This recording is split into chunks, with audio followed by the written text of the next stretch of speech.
I'm calling this regular meeting of the Common Council of Town of Portside to order at 9:01 a.m. November 27th. Is there a member of the clergy in the audience? Anyone wish to give the invocation? Very well, we'll skip the invocation and go to the pledge. Mike, can you do this invocation? I pledge allegiance to the flag of the United States of America and to the republic for which it stands, one nation, under God, indivisible, with liberty and justice for all.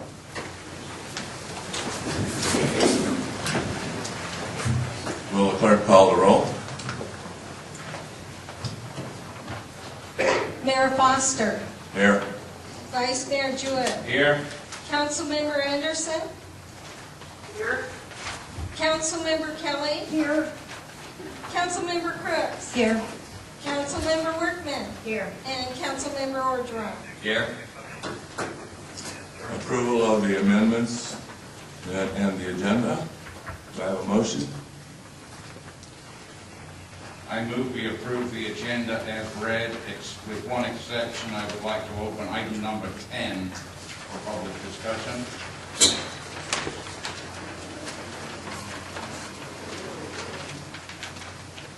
Second. I would also like to make a motion that we remove items 2 and 4 from the consent agenda and place them on the regular agenda.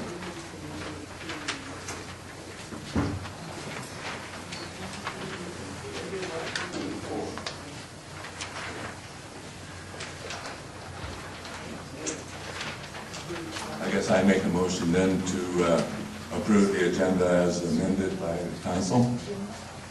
Do I have a second? It's been moved and seconded to approve the agenda as amended.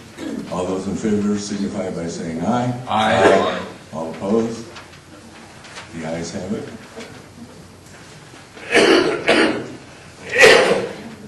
New business. We will take number 2 of the consent agenda next. Oh no, we got to do consent. Sorry about that. Consent agenda then. I'm sorry. Reports and announcements. Councilmember Anderson, not here, but she is on the phone with us. Ms. Anderson, you have a community report?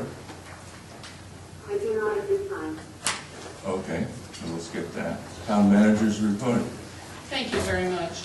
I want to advise the council that we are working on getting space at the QIA on December the 4th at 4 o'clock for a possible town hall meeting. As soon as I get the confirmation on that, which I hope to do this afternoon, then we will proceed with arrangements. We're also working with council so that we can hopefully be able to have all of the council members there as well as representatives from the staff. So tentatively, we're hoping to have that town hall meeting December 4th at 4 o'clock at the QIA. Thank you.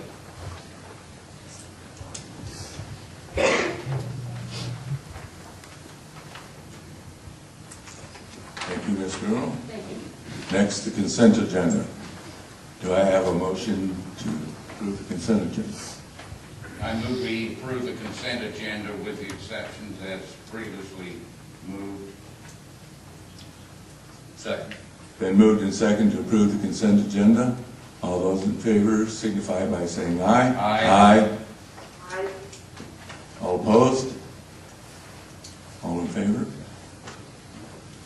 All right, new business. So we will take number 2 of the consent agenda as first item of new business. Approval of the minutes of the regular meeting. There was a problem with the minutes of the regular meeting last week. We will turn to the meeting minutes. I have to find them.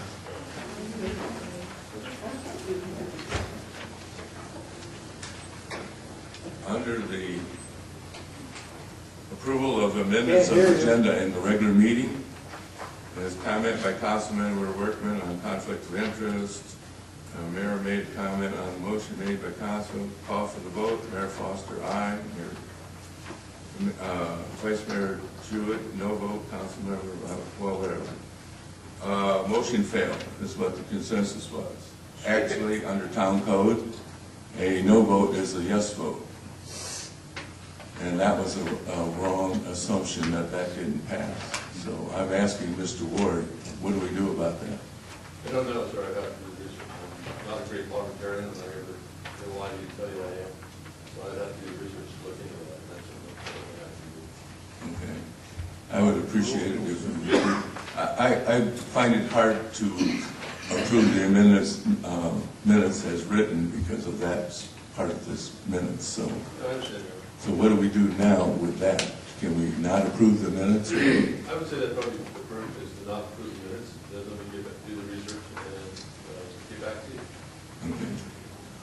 So, in that case, then I make a motion that we not approve the minutes of the last meeting until Mr. Ward has got back to us. I'll second that. Been moved and seconded. All in favor signify by saying aye. Aye. Aye. All opposed? Unanimous? That's the next item.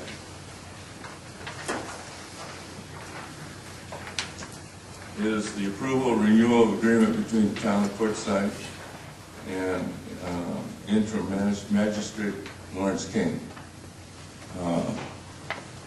It has come to my attention this week that there are some problems with Mr. King. He has a case now been opened with the Judicial Ethics Board.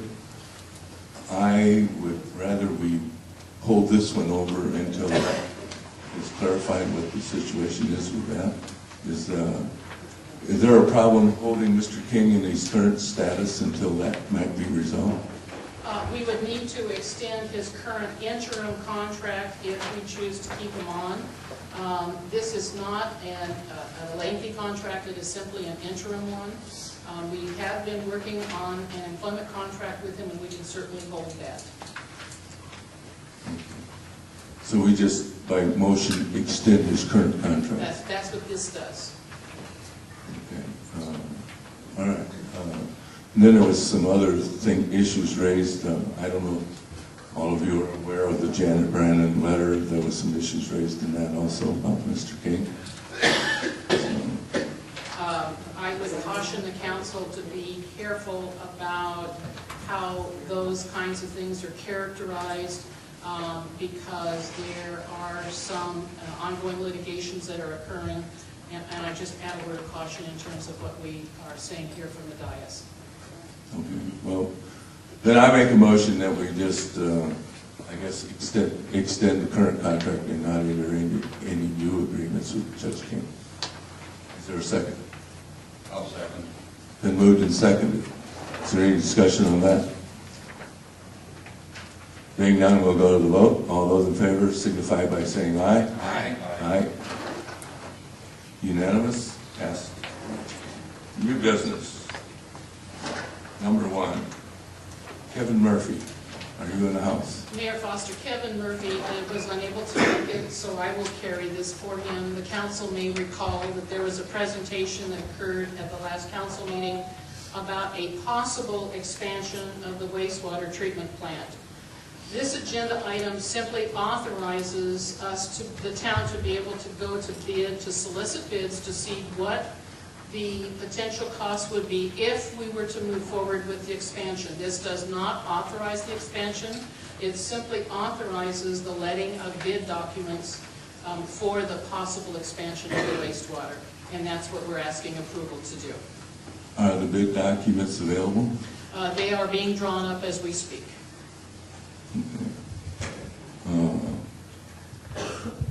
Shouldn't we review the bid documents before we authorize to go for bids? We can certainly do that. It would delay things a little bit, which in my mind doesn't cause a great deal of problem.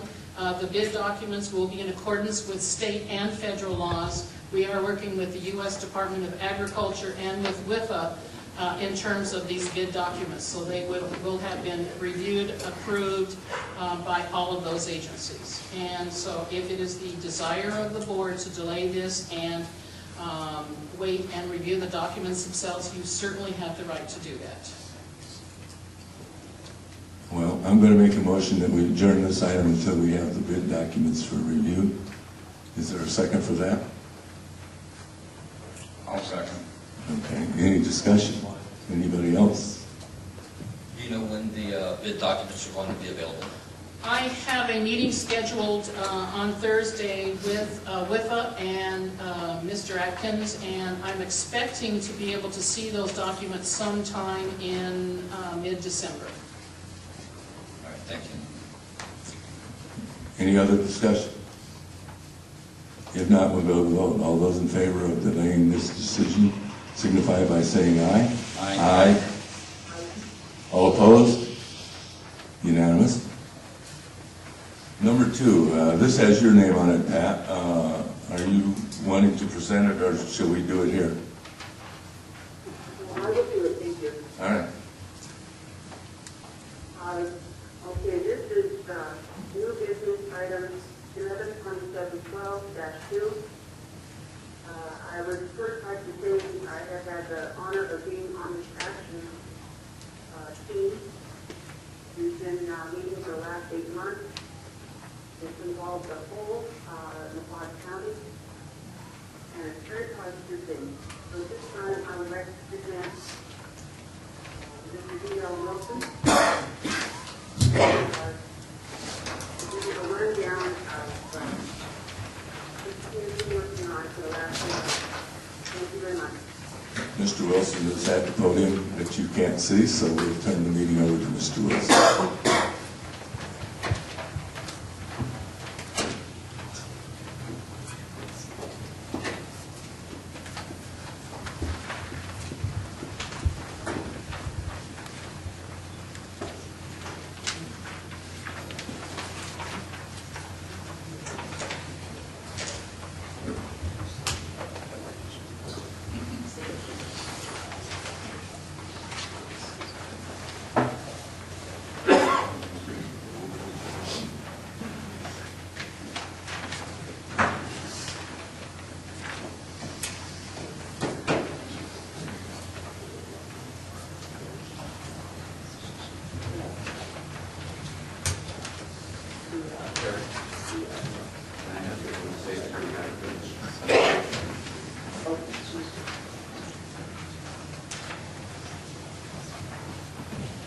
Mayor and Council, town staff, and members of the audience.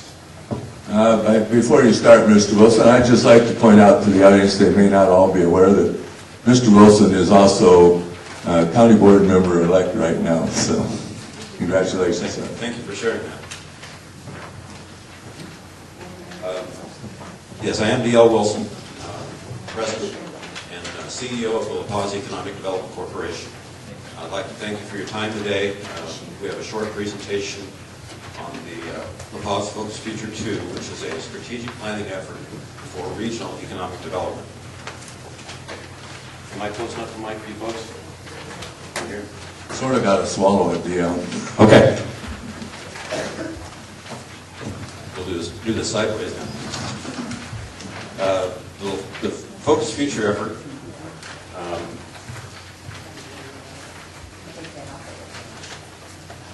If you want, you can remove the mic from there. You go. Thank you.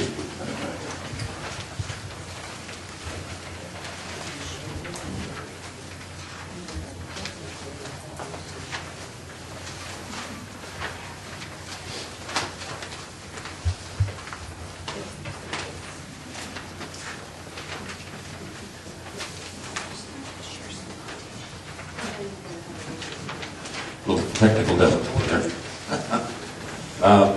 Focus Future 2 effort is sponsored by the LaPaz Economic Development Corporation and Arizona Public Service, and APS has hired the consulting firm of PSA Partners for Strategic Action to do a lot of the legwork through this process.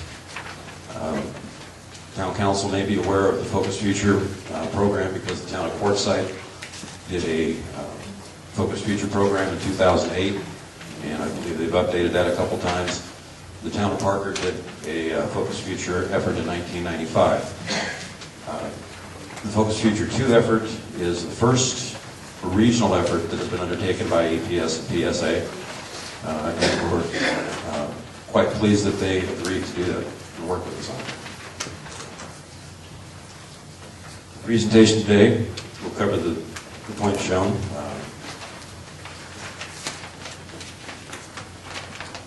Hopefully it'll be fairly short.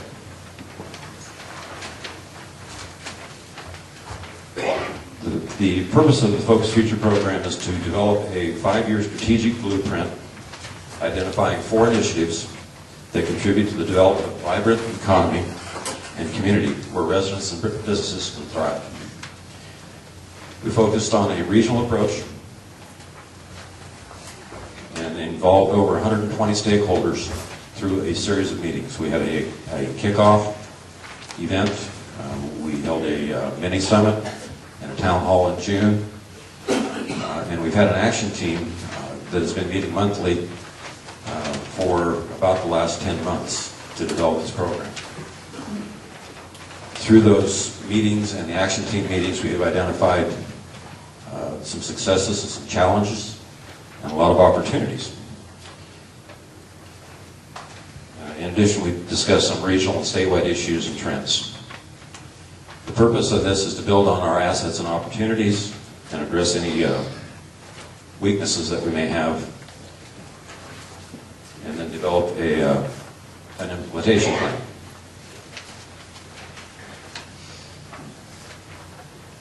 The 4 initiatives that we've identified through this process are to grow business. They're growing through business development, which is to diversify and strengthen the regional economy by attracting new and by expanding existing industry. Hospitality and tourism initiative to maximize the potential of people coming to enjoy the Colorado River and the region's natural environment. Healthcare expansion to promote our local medical services to keep healthcare dollars at La Paz. In community development, promoting quality of life and livability, which is continuing to expand our infrastructure, ensure public safety, and improve educational opportunities.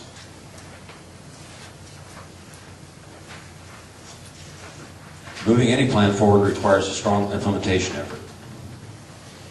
So the first step in that is doing what we are doing today and have been doing for the past several weeks, which is presenting the plan, quick overview of the plan to the town councils, the board of supervisors, chambers of commerce, the CRIT council, hopefully in the next couple of days, and anybody else that's willing to listen. Our next step is on December 12th. We will have a presentation in more detail of the plan. I've given you a one-page flyer on that, and I would hope that you would each be able to attend. We designed the plan as a living document. This means that each organization that embraces the plan will use it and continue to evolve the plan as needs arise.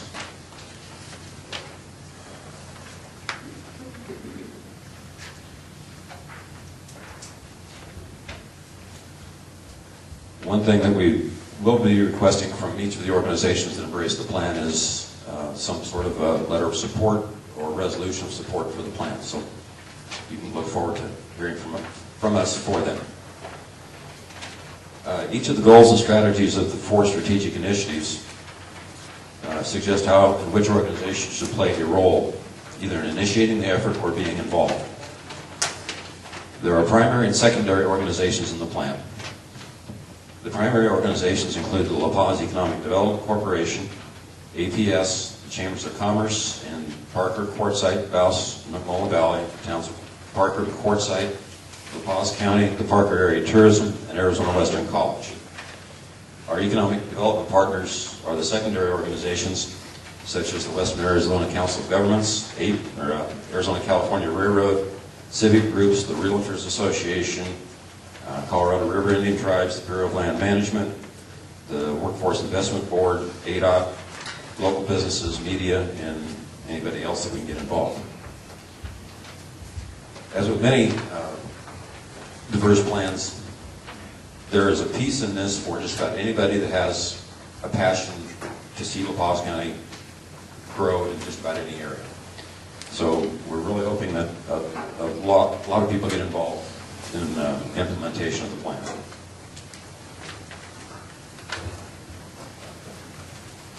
Well, as I mentioned earlier, we've got the regional event on December 12th. There'll be at Blue Water Resort from 11 to 1. We'll be requesting approval or at least support from all of the organizations. And we're asking that you spread the word about the plan within your respective communities. Just an additional note for the rollout event, the featured speaker will be a gentleman by the name of Casey Rooney. He's with Cottonwood Economic Development. And the reason we're having him come is because they did a focus feature program several years ago and have had a very successful implementation. So we're really looking forward to hearing from him on the steps that they took to implement the plan, and we'll steal whatever we can to make ours work. So I thank you for your time, and I'd be willing to answer any questions that I can at this point. You have the lights back up?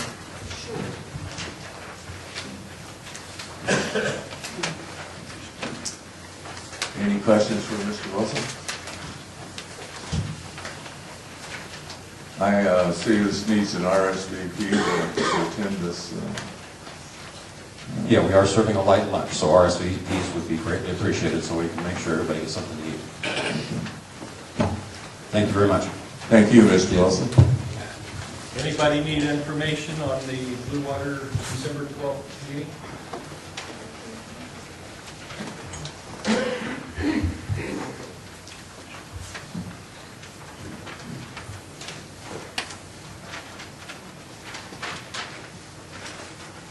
Somebody in the back there, Norm.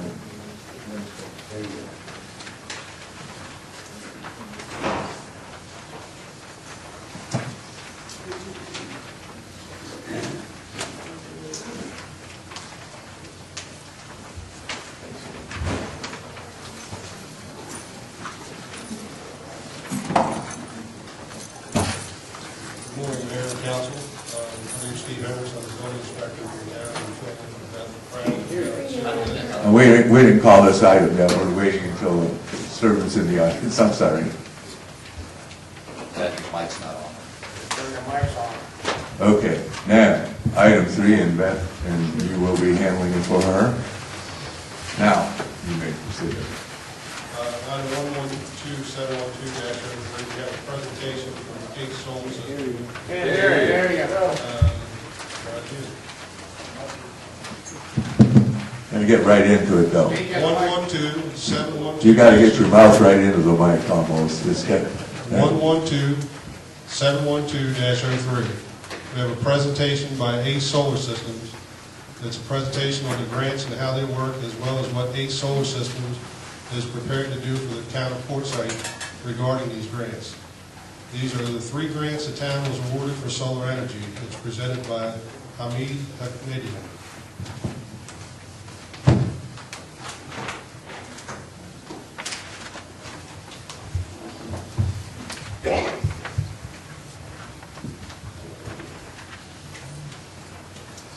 Welcome, Mr. Anthony.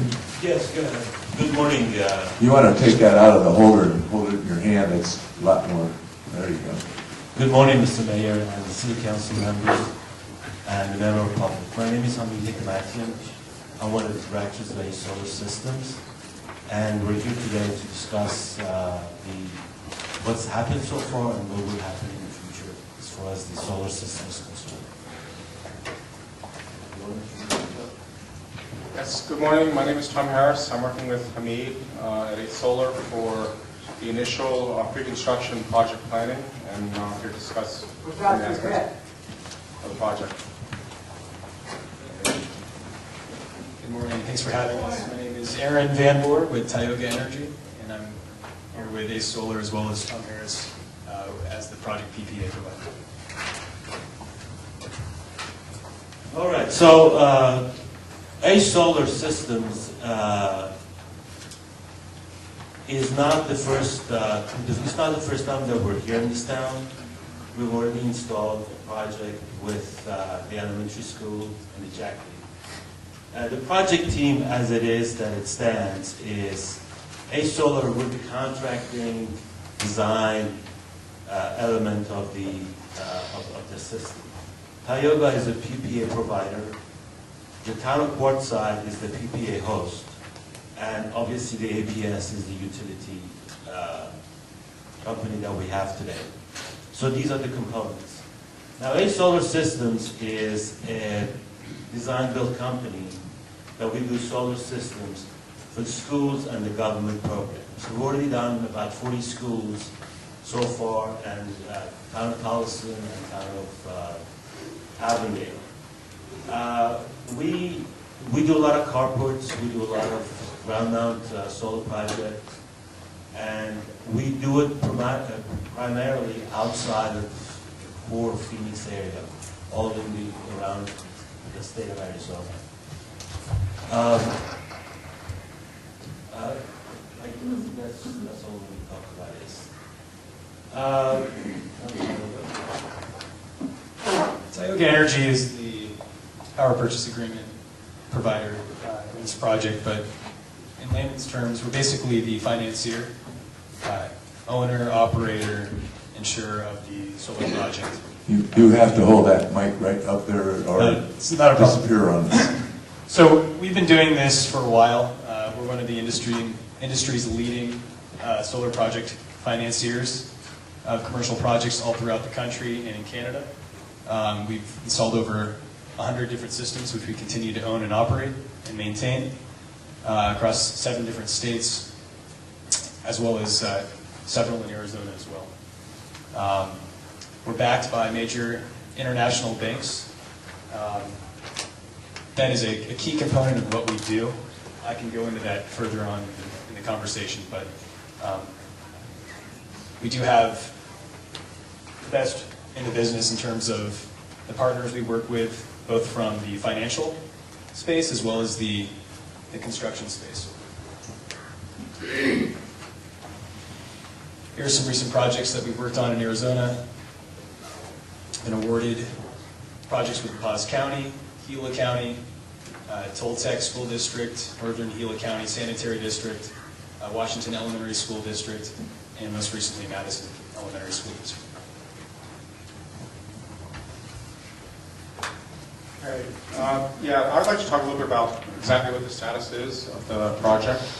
And about 2 years ago, APS and its rate increase request before the most recent rate increase request was directed by the Arizona Corporation Commission to provide incentives for small Arizona counties to install solar. And as it turns out, La Paz County is the smallest county in Arizona in terms of population. So it was very well positioned to win the incentives from this APS program. So the town selected 3 sites for installing solar: the water plant, the wastewater plant, and also town hall, and then applied for incentives into the APS program. These incentives are about 12 cents per kilowatt hour, and they are well above the normal market, which is usually about 6 cents a kilowatt hour. So the Corporation Commission has incentivized APS to provide solar for communities like yours, and in fact you won the incentive awards. So that's a good opportunity for the town. We have won the award, and then also as part of the award process, the qualified provider documentation needs to be provided into APS, and that milestone has already been met. So. This is kind of a more of a description of the project summary. The total project is about 500 kilowatts. I know that's kind of a hard number to get your mind around, but approximately 200 kilowatts is from the water plant, 200 kilowatts for the wastewater plant, and then about 100 for the town hall. And the systems are sized such that they will offset between 74 and 85% of the total electricity usage. And the idea is you don't want to offset 100% of your usage, because if your demand goes down a little bit, APS will reimburse you for that overproduction, but it doesn't reimburse you at a very high rate. It only reimburses you at the wholesale rate. So the best thing to do with these systems is size them at around 85%, and that's in fact what we're proposing here. The last column that you see is the avoided cost of the electricity. And that's a very important number, because what that says is that for each kilowatt hour that the solar system produces, that's how much money you're not paying APS for that electricity. And so you see that that varies a little bit because of the subtleties of the APS tariff. So the water plant only offsets 7.4 cents, but town hall offsets 9 cents. So it's a little bit more attractive to put solar on town hall, but it's a smaller system. So there's the kind of trade-offs that you work with the solar system. Next, Hamid will talk to you about each of the locations and how we selected the details. Thanks, Don. So the three sites that we have, the water plant site is actually the most challenging of all. Because we have, the way the design needs to be done, the solar panels, that's for any solar panels anywhere, you need to have it faced absolute south so that you get the maximum amount of production out of these solar panels. And shading is the biggest killer of any solar system. Now we have these two gigantic towers in the middle of the field that provide a lot of shading to any solar panel that gets installed. So what we had to do, we had to roughly sit down and kind of see where everything is, and then actually accurately map out the sun's rays and the shading to figure out where would our maximum layout be to get the maximum amount of energy for this. And in doing that, I think we managed to get what we needed, the 220 kilowatt hour out of this. Now, the water plant cannot be any more than that. So if it gets expanded later on, we've got to find some other way of doing it with maybe extra land or something like that. But that's the maximum we have. So all these panels, as you see them, are structures that are above ground, and the foundation is above ground. It's called you see these big footings that are sitting on top of the ground, and these are it's not under the ground. It's called a ballasted system, and so they're about the low point's about 2-3 feet from the ground, and the high point's about 4 or 5 feet off the ground. So that's the kind of structure you're looking at. Can I get the next slide, please? The wastewater plant is the easy one actually, because you have plenty of land, and I understand that it's under investigation for growth. What we have is exactly the 200 kilowatts that was applied for, and we can, same kind of system, same kind of ballasted ground mount system, we can expand as much as you want later on after having installed this, so you have plenty of land and plenty of places to expand to. The direction of the panels are exactly south, so we have no problem with shading whatsoever, and it plays out excellently and beautifully. The town hall is in our world a piece of cake project, because it provides a carport structure that you can park under and provide solar energy, which is getting the best of the both worlds. You have plenty of room to expand here. You have plenty of room to expand your other meters if you need to later on, and install carport structures here should you choose to do that. That's our layout. And it provides, by the way, it is exactly, the numbers are exactly what the APS application was for. You don't need to have sizes this big, but we can accommodate that, okay?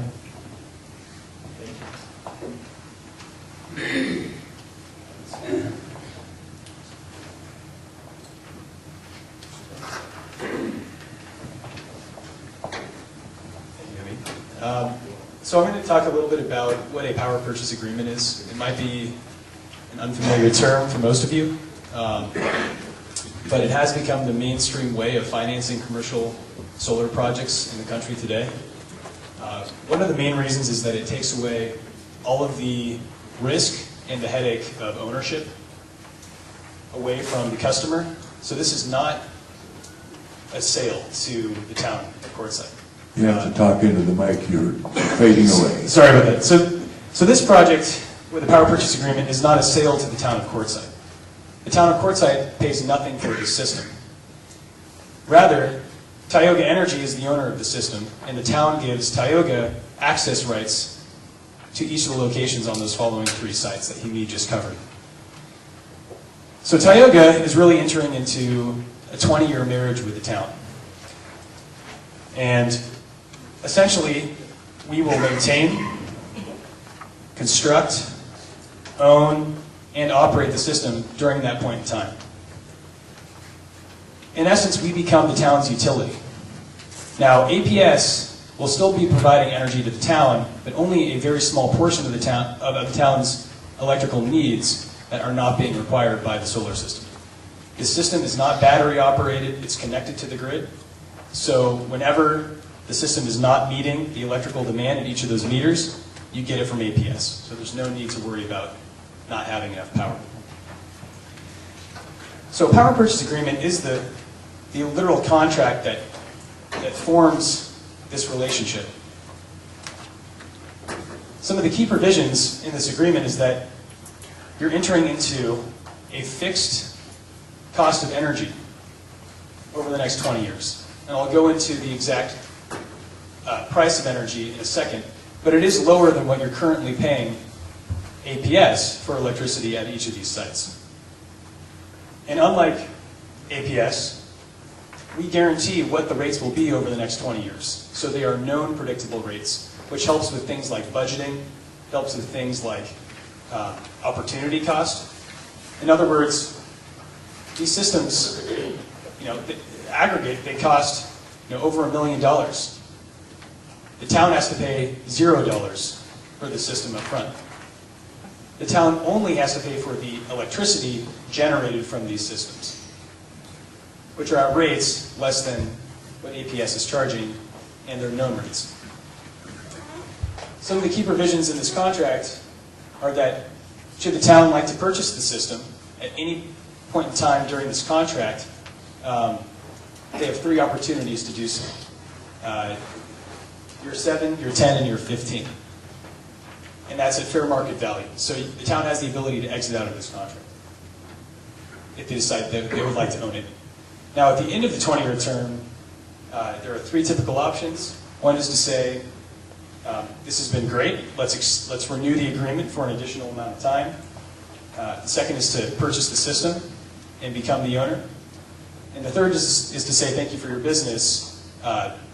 We no longer wish to have solar on our sites. Please remove them, and please do so with the cost of Tioga's, not the town. So the town would not be liable for any cost for the removal and restoration of the sites at the end of 20 years.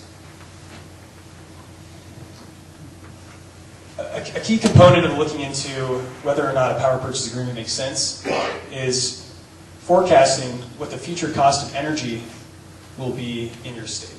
And Arizona has, historically speaking, a pretty steep annual utility escalation. If you look at EIA data, which is from the Energy Information Agency, this is the federal government branch that keeps track of all the historical utility data in the country. The commercial rates in Arizona have increased 4.1% every year on average over the last 40 years. Missed that slide, sorry. So you can see this trend going up, starting at 2 cents per kilowatt hour in 1970, and now close to 8.5 cents per kilowatt hour in 2011. Now, if we forecast what the most probable future energy rate will be, looking at the past, we can expect a 4.1% annual escalation in the future. So what can Tioga Energy offer the town? We can offer 2 different PPA pricing scenarios.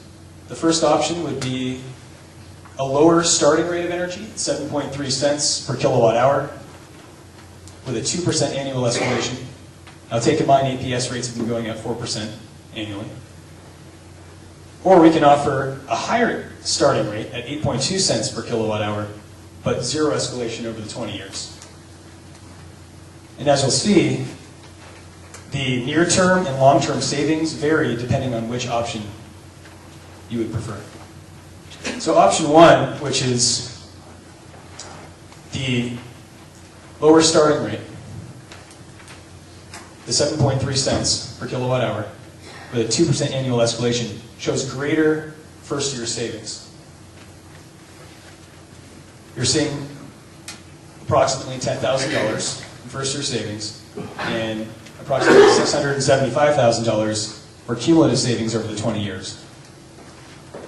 Now option two, which has a little bit higher starting rate but zero escalation, shows less first-year savings at around $2,000, still cash flow positive, but greater long-term savings,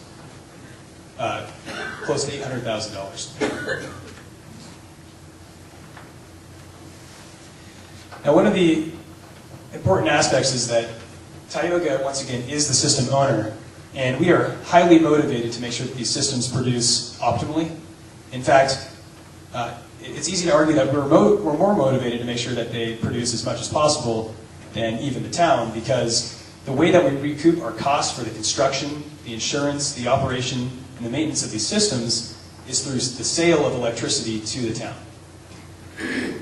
So we monitor these systems 24/7, and we have an expected amount of kilowatt hour production with a given degree of sunlight. So we have a weather station on every single system that measures the amount of sunlight, the amount of wind, the amount of air temperature, the amount of solar module cell temperature, everything that would affect the amount of production that we would expect to be generated.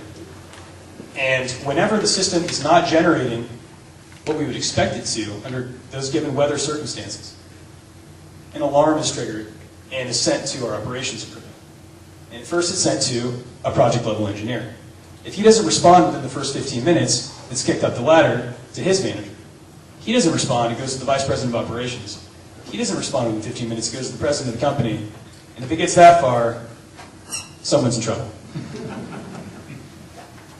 So the way this happens is through an online system of monitoring, which actually is transparent and visible to the town. The town would receive an online portal. It would also receive a kiosk at each site that shows a live feed of what the system is generating on a daily basis, on a weekly basis, on a year-to-date basis, and a lifetime basis. It doesn't just show what the system is generating, it's showing what the total energy picture in terms of what the town is consuming from APS and what the town is receiving from the utility. And it also translates it to some of the environmental benefits in the form of the amount of carbon dioxide reductions that you're offsetting by receiving your energy from solar versus fossil fuels. Some of the major projects that we've done power purchase agreements with municipalities across the country. I'll go through a few. One of our hallmark projects was with Morris County, New Jersey. This won a national award for innovation in finance. We leveraged special purpose taxable bonds. That's probably the boring part. Probably the more exciting part is the fact that it will save net present value $2.3 million over a 15-year term. This is a very large project. This is 3.2 megawatts across 19 different facilities across the entire county. City of Santa Barbara, one of our oldest projects, saving $10,000 year one, $200,000 NPV over the 20-year term. This is with the public facilities building. And then much more recently, the city of Danuba did a 1 megawatt ground mount system that was a very creative design because it was on top of a landfill, so it couldn't penetrate because it's toxic soil, so we had to do a ballasted system, and we did that with Chevron Energy Solutions. So Hamid, I think the best to talk about next Thursday.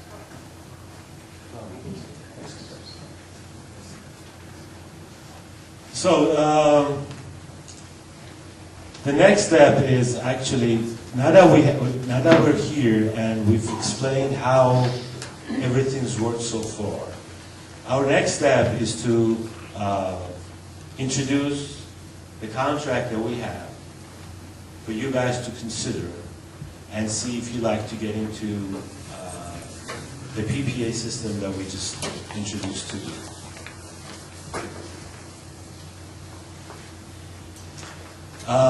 What we've done so far is we've done all the required steps to get you to where it is today.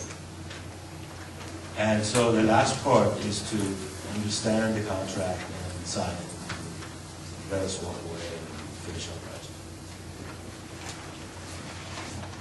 We have the lights again? All right, is that the last slide? Yes. Okay. All right, are there any questions? Yes, sir. Yes, I don't know how much you know about Quartzsite, but in the summertime, during the monsoon season. Excuse me, could I get you to come to the mic, state your name and ask your question, please? It's for the record. Yes, my name is John Spellman, and I don't know how much you know about Quartzsite in the summertime, monsoon season, but we are without electricity quite often because of the wire being blown down. Is this going to eliminate that problem? It will not, and the reason is that this is a grid-tied system where the system does not have batteries. It cannot operate independently of the grid. So if the grid is down, then the system goes down. I have a question. You know, when we started this discussion, there was something about grant money from APS, I believe. And then as the discussion progressed, we got back into purchase agreements at fair market value. Now, since some of the construction cost is going to be borne by grants, is that then the grant goes to you and there's no benefit to the public then? So the grant does go to us for the benefit of the public, and let me explain. One of the reasons why a solar power purchase agreement or third-party ownership has become very widespread is that the major incentive is a federal tax credit, and it's 30% of the entire system cost. That's a pretty significant amount of money. Without it, solar does not make economic sense. And the town does not have a tax liability. It is not eligible to receive the 30% tax credit. In addition to the 30% tax credit, there's a 5-year accelerated depreciation, known as MAKERS. That is also a tax benefit that we are able to monetize and pass on to the town in the form of a discounted energy rate that's lower than the APS rate. So we've taken every incentive under consideration, both the federal tax credits as well as the APS School and Government Program Incentive Award, and have been able to offer this rate. Now, one thing I can say specifically about the APS rate is that it doesn't exist any longer. The town is very fortunate to have grabbed it because next year's rates are capped at 9 cents per kilowatt hour. You receive the 12 cent per kilowatt hour rate. And that's fixed. No, but you're not answering the grant that you're receiving from APS. The grant is the... Are we buying the grant back? Also, will we buy back if we choose the buyback option? Yeah, so it's not a grant, it's a PDI, it's a production-based incentive. And a production-based incentive is, it basically is a REC contract where APS says, we will pay you as an incentive to get more solar online, a certain cost per kilowatt hour for every single kilowatt hour generated of solar electricity over the next 15 years. So it's not an actual It's not grant, it's an incentivized grant? Yes. Okay. Answered my question. Any other questions? Would you step up to the mic, please?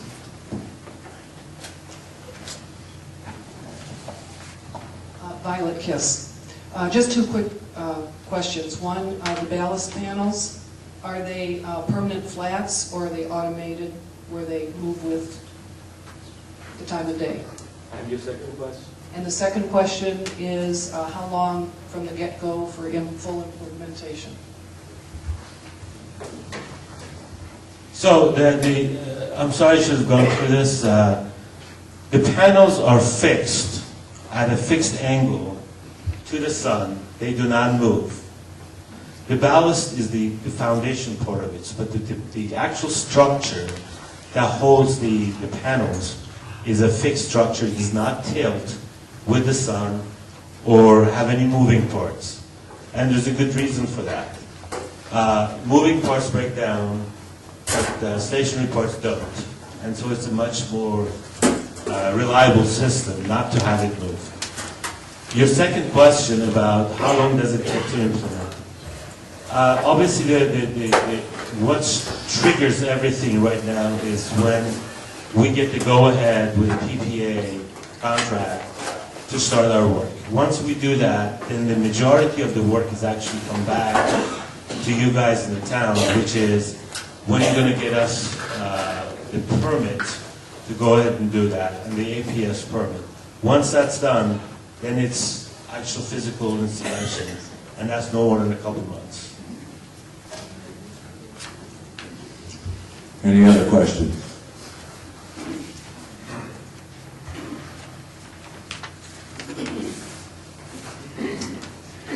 If there are no more questions, we thank you for your presentation. We will consider. Absolutely. Thank you so much for allowing us to be here. Thank you, sir. Have a good day.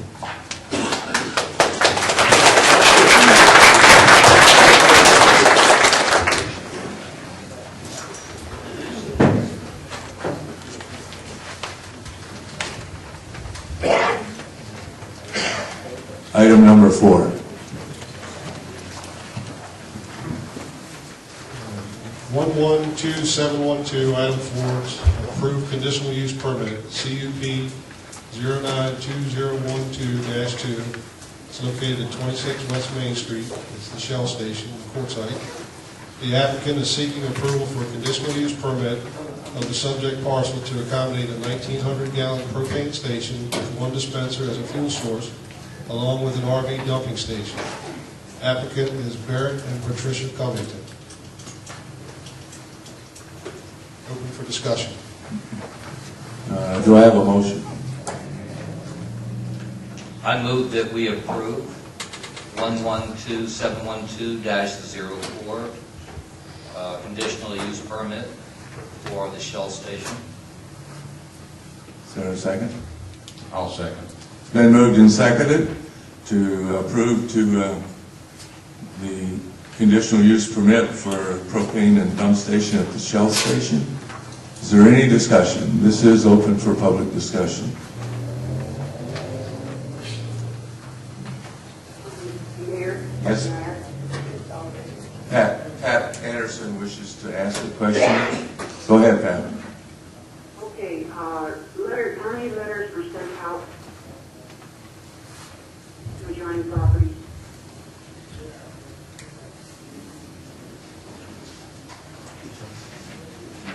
Ms. Anderson, there was an issue the first time this came up where the proper notification wasn't met, but when it was re-presented to the council, the proper amount of letters that had gone out and received a response from them. I don't have it in front of me from the meeting, from the minutes, but I know that we met the obligation that we did not meet the first time it was presented to the council.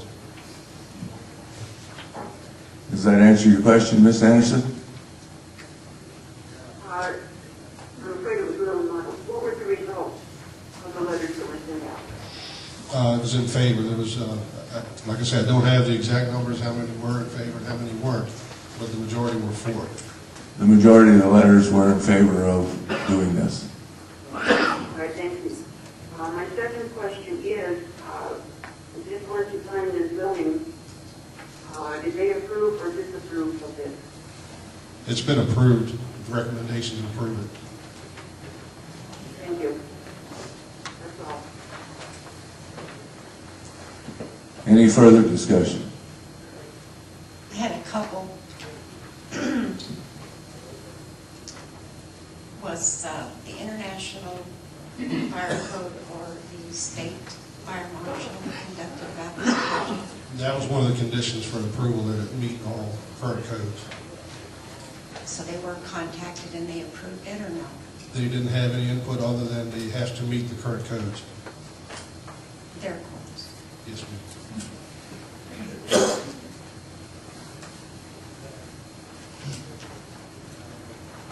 Any other discussion? Ms. Kelly? Looks like if you meet the conditions that they... Can't hear you. Speak in the mic. You have to speak to the mic, Carol. I'm having an ear problem, everything echoes, so it's... Speak in the mic. Can't hear you. They have asked for special things in our packet, and it looks like everything that we have asked for, they will do before we issue any permits. So it looks like everything is a go. Any other discussion? I have one question, Mr. Ward. You know, we come upon this before. The Property Protection Act. There were obviously some people, a majority approved, but there were some property owners that did object. And how do we stand with the Property Protection Act as in the Constitution of Arizona? If anyone objects to that, are we in legal problems with that then? Well, as long as the applicant is in compliance with the town code, as long as the town code is in compliance with the law, I don't see there should be a problem. So I'm not sure I understand exactly. We have one current lawsuit right now where the town planning and zoning did approve something. I'm not even really sure the details of the case. It's the Norby Felton case, and there is a conditional. There was an issue with the Property Protection Act being violated. Yeah, I'm unaware of that, and I'm unaware of any problem as long as they're in compliance with the code and in compliance with the provisions of the conditional use permit. I'm unaware of a problem. I mean, if we issue a conditional use permit over the objection of any property owner, does that property owner then have recourse against the town, of course? Recourse and the ability to sue are two separate things. People can sue for pretty much anything they want to. It's whether or not they're going to be successful. I think if you were to wait until you get 100% approval from everything, then there would never be any development anywhere. So I don't see that there's a problem there. Okay. I've been doing this a while. I've never seen a project, even very small projects, where there's not somebody that doesn't have a concern. So it's common. I guess that answers the question then. Is there any other questions? If not, we'll go to the vote. All those in favor of issuing the conditional use permit signify by saying aye. Aye. All opposed? Unanimous? We're number 5 then. 112712, number -05, approved conditional use CUP 112012-3, located at 676 Lollipop Lane North, Quartzsite, Arizona. The applicant is seeking approval for a conditional use permit to allow a seasonal business in her home providing therapeutic touch therapy. The applicant is Lois Ann Childs. Do I have a motion? I move we disallow this conditional use permit based on the documentation from planning and zoning. Is there a second? Is there any discussion? Yeah, there was a large number of letters that came back that were not in favor. What was the nature of the letters? What were their concerns? The biggest concern seemed to be that they did not want commercial mixed in with residential.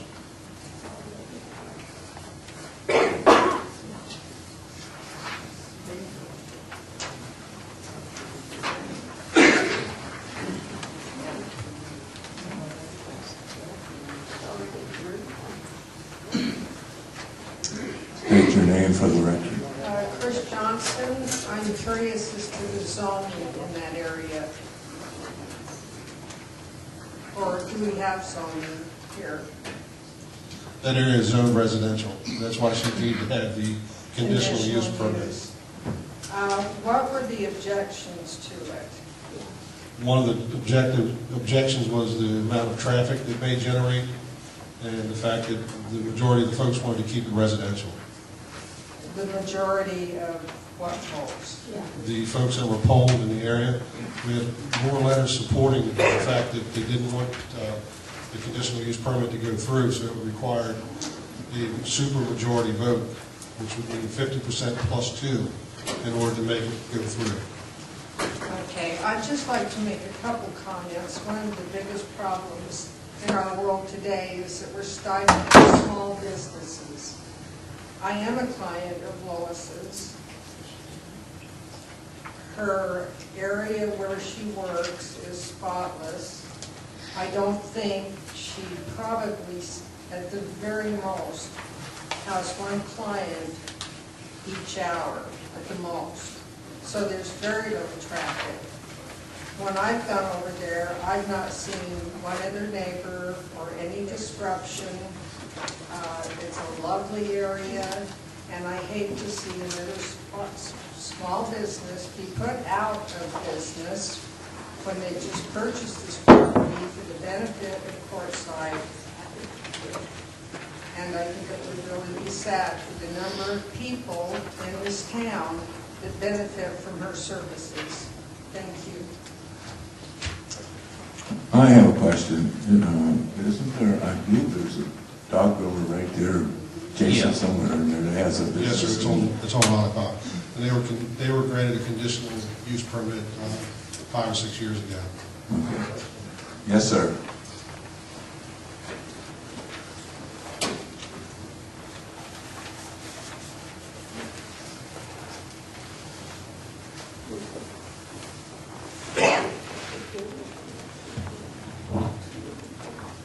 I'm Richard White, and I live next door and on the corner of Canoyer and DeSoto. Anyway, when I got this notice, I started talking to the neighbors, and I approximately talked to 20 or more. And the consensus was leave Courtside residential, and observe the business district and keep it business. Another one was, okay, you issue this conditional use permit, there's 4 other properties for sale. What happens when those people come in, buy the property, put up their sign, they're in business? And we just want our area to stay residential. Conditional use permit goes to the person, not the property. And if the property is sold, the conditional use goes away. I looked up the zoning right here in the library, and according to the Courtside zoning, I even have a copy of it. It does not. I was told that, but according to the document that I looked up, it goes with the land. Mr. Ward, did you answer that? I do not know the answer to that. I have not read the zoning ordinance in that area. So I was unaware there was going to be a conditional use permit on the agenda today, or I would read it. Okay. I apologize. Here's a copy if you'd like it.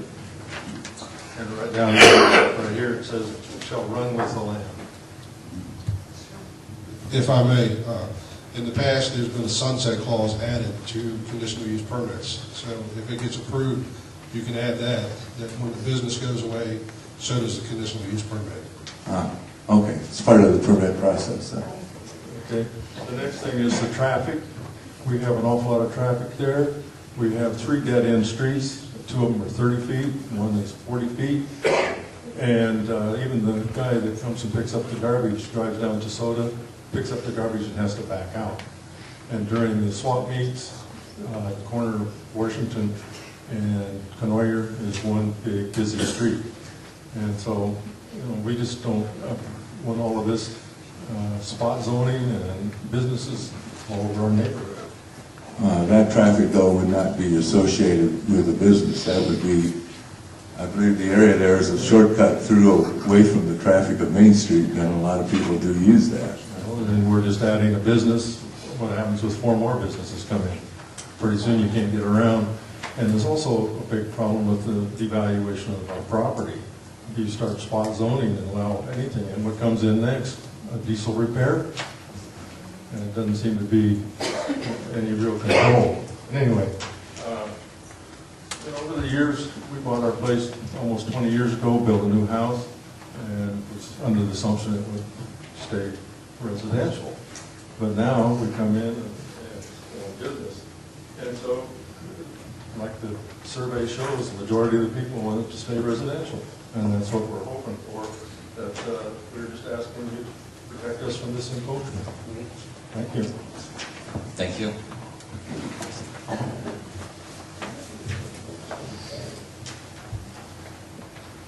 How many of the people who objected live adjacent to the property?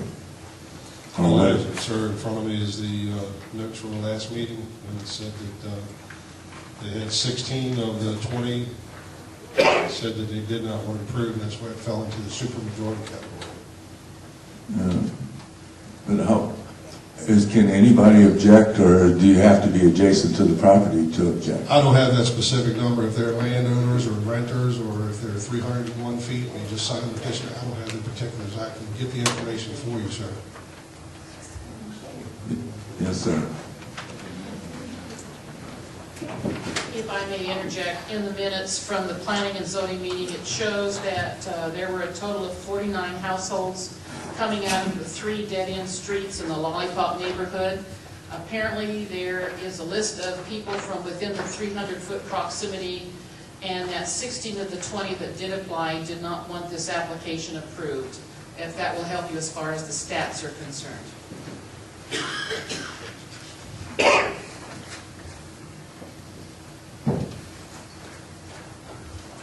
Yes, sir. Any other questions on that? On the number, I got number 2. No. Okay.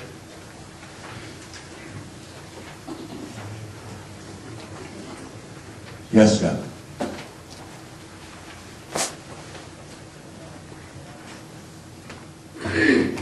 Yes, my name is John Spellman, and as far as a traffic hazard from that business, like was stated before, there is 1 vehicle per hour.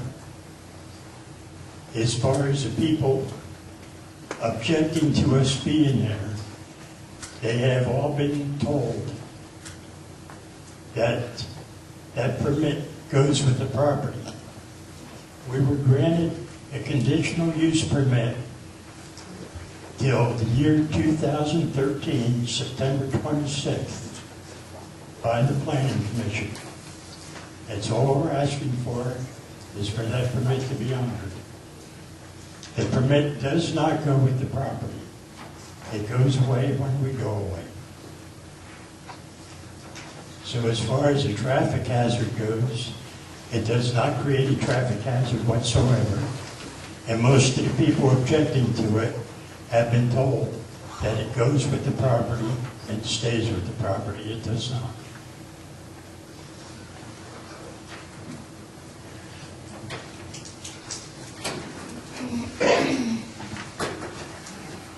Is there anybody here from the Planning Commission that can speak to? I'm sorry, is there some members from the Planning Yes. Commission, please? Yes, there is. Barbara Bowman, Planning and Zoning. I was here for the last meeting. There were 30 letters sent out. Out of those 30 letters, 17 by the end of the meeting came back saying no, under no circumstances. They were given various reasons. One was they felt their property values would devaluate. Number 2, they wanted to stick to the general plan, which was in force when they bought the property. Number 3, traffic, yes, of course, but that's been covered by this gentleman right here. But they bought with the intention of it staying residential. and that is what they want. Out of 30, we had 17. We had 2 that came back as non-official. They just simply weren't delivered. So that leaves 11 that didn't say anything, and 17 out of 19 that we know of where they went, that came back and said, no thank you. This is not what we want. The general plan needs to be stuck to. That's why we have a general plan. If they knew that this was not a business property when they bought it, therefore, if they wanted to go into business, they should have gone into business and bought a property that was able to be used for commercial. The Planning and Zoning Committee put this over to you guys because we had an over amount of no votes. That's why it went to you guys. We all voted it down. Now it's up to you to hold these people at property value, to stick to the general plan, and to let it go, let it just stay the way it is right now. Maybe it is not a commercial property. It was intended to be a commercial property. The people that bought before him bought knowing it was not a commercial property, nor should it ever become one. And, you know, parking is moved as far as I'm concerned. But that was what they wanted. That was what they bought. And it isn't fair for this committee or any other to say, gee, let's just devalue your property for a while and see what happens. That's not going to work. And you know that this CUP stuff is way over the line. It's snowballing. Everybody wants one. And if you've got one house in there that's got one, you're going to have about 8 more that's going to start applying. How are you going to tell them no? And you got to think about that. The next ones that come up and want to apply, how are you going to say no to them when you say yes to somebody else? So, speaking for the owners who wrote those letters, which I did read, I will tell you their concern is way beyond parking. Their concern is property value and the fact that it's part of the general plan that this should be a residential neighborhood. Thank you. May I answer some of them? Number one, as far as evaluating the property, you try and buy an acre of commercial land to an acre of residential land, and you'll see which one is devaluated. It is not the commercial land. Number two, when we applied for that permit, it was prior to buying the land, and we were informed we could have that permit. Otherwise, we would not have invested everything we have into it. And as far as the number of people objecting to it, every time I hear about this, there's a different number of letters that have been sent out. We really don't know how many letters were sent out. At first it was 32. Now I don't know what the last figure was, but there's only 28 of them on the sheet. There was supposedly 16 for and 16 against at the last meeting. And the Planning Commission went against its own ruling to give us a permit to operate out of that property. Their vote was the deciding factor, not the neighbors. Thank you. Thank you.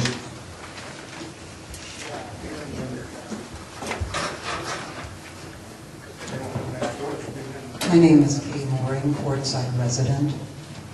This business is a very clean business, has its own parking space, and you already have a conditional use permit for the dog grooming business that has been there quite a few years. Actually, I think we redid that just 2 years ago. I believe we issued a conditional use permit when I was mayor to the dog groomer. I live fairly close to the property that's in question. There seems to be no problem at any time of the season regarding this business, which is a very clean business, a very quiet business as well. Thank you.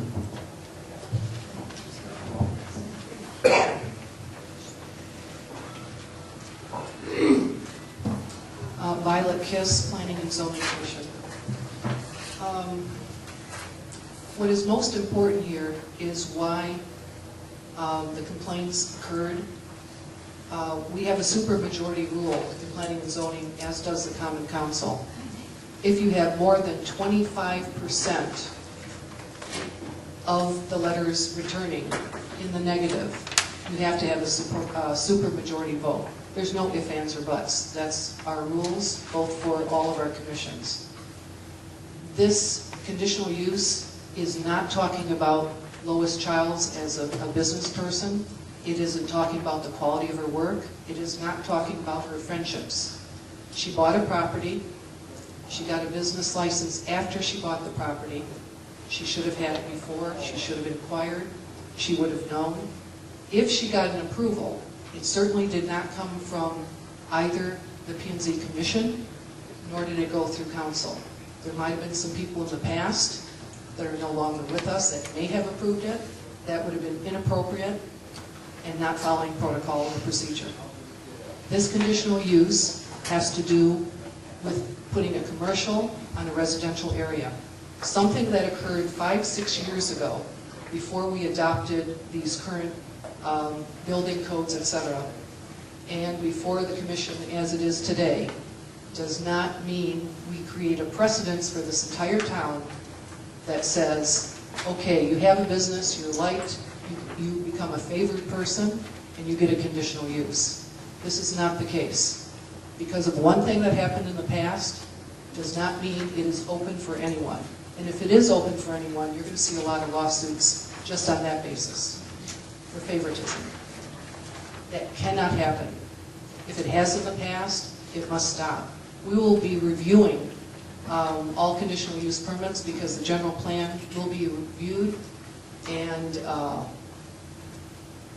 investigated and prepared for the council, I believe by July of 2013. It's a 10-year plan. It is due this summer coming.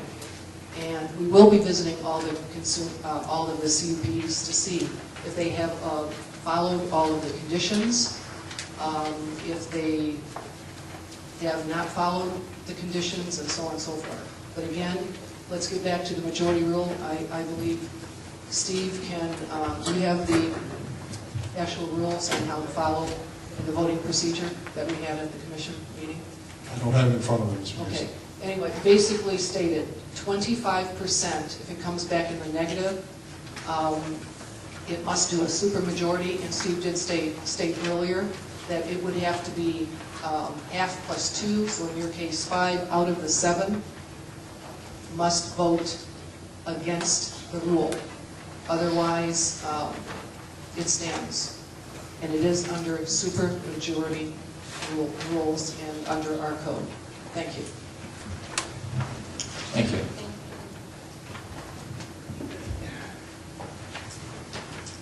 Any other discussion?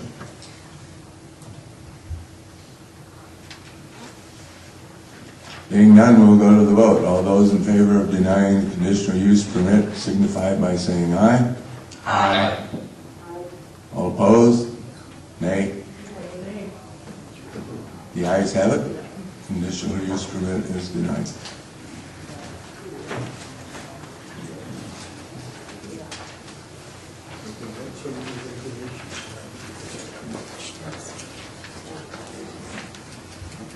Number 6.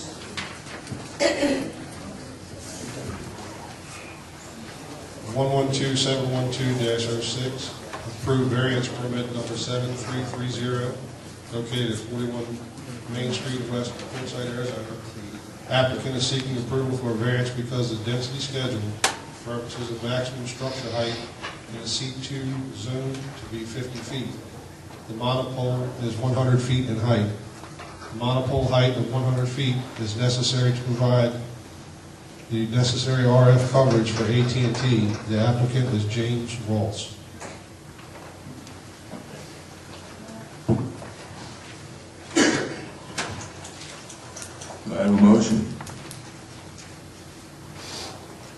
I move that we approve the variance permit for number 7330, 41 West Main Street. Second. It's been moved and seconded to approve approve the variance for 41 West Main. Is there any discussion? I have a question. Yes, you may, Ms. Anderson. Okay, once again, how many letters were sent out, and what were the results of the letters? I apologize for being unprepared. I didn't know I was doing this till 7 o'clock this morning. And again, I don't have it in front of me, but I know it went right through the Planning and Zoning Commission. If one of those folks may be able to answer, if they're still in the audience. Unfortunately, there's no one that has the figures. If you like, I can get them for you, Ms. Anderson. I'm sorry, I'm not ready for you.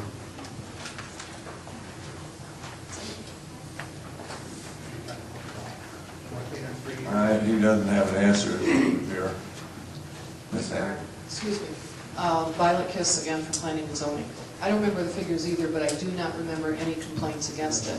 And just to clarify, because some people who are reading the agenda might not read it a certain way, we have an 80-foot monopole already. They're just asking the approval to extend another 20 feet up to a total of 100 feet. So it already exists. It's been fully approved, working. They're just trying to broaden the range for AT&T.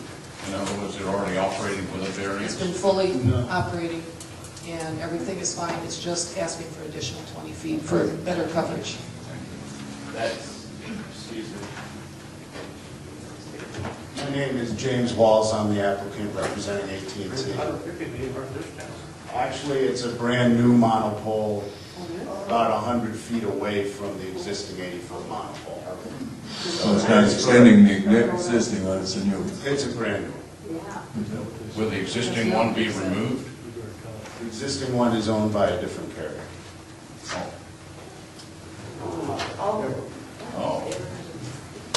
That's a difference. Then I would suggest to pull this out and resubmit it to Planning and Zoning Commission, because that is not how it was presented.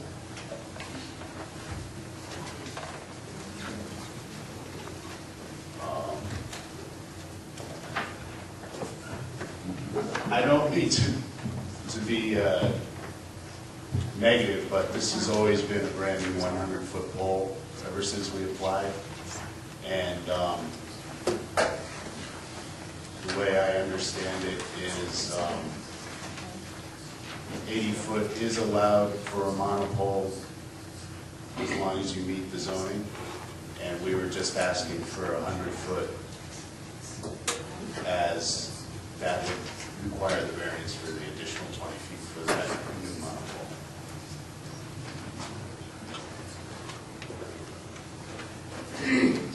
Any other discussion? Wes Huntley, I'm a little confused here. He said there was another one within a quarter mile of this one. Did I misunderstand you? It's on the same piece of property. Actually, it's a different property, Oh, but okay. it's adjacent to that section. Which different property? Um, Is that the one on 41 there behind the old bank? Is that the one you're talking about? Yeah. Or are you talking about a new pole someplace? It's a brand new pole, approximately 100 feet away from the 80-foot existing pole at Main Street in 95. On the same property? No, it's a different property. But it's adjacent to that. You're not just extending the existing one? No. You'll put a new pole up? Correct. Okay. Thank you. You're Is next. that your understanding, as it was presented that way or not? I'm sorry. I'm not seeing that it was presented Now, that way. looking at the notes, it says that Violet Kiss explained that it was to raise the pole another 20 feet, but the plans clearly indicate How you doing? it's a brand new project.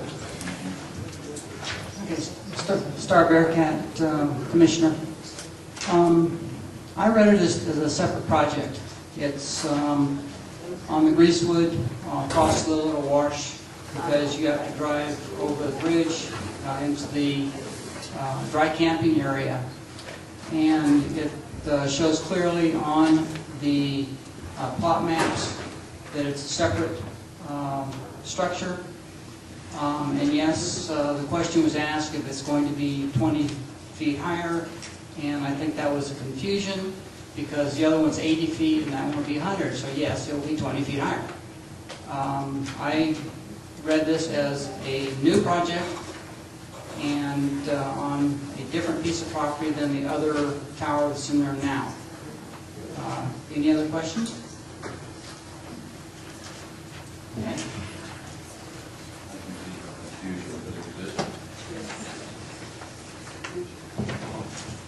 Kay Mooring again. I would like to know how close this is to our Quartzsite Museum that's been here since 1868. I had heard originally AT&T or one of the companies wanted to put the pole on the museum property. We rejected that. That was some time ago before the existing pole went up. And I understand from the docents that this pole does create some noise factor, which I was not aware of. I would like to know how close this is to the museum property. No one has said which direction this pole will be directed. Could we get an answer to that? Well, there's so, Where's the gentleman who's... it appears that a letter was sent to the Historical Society.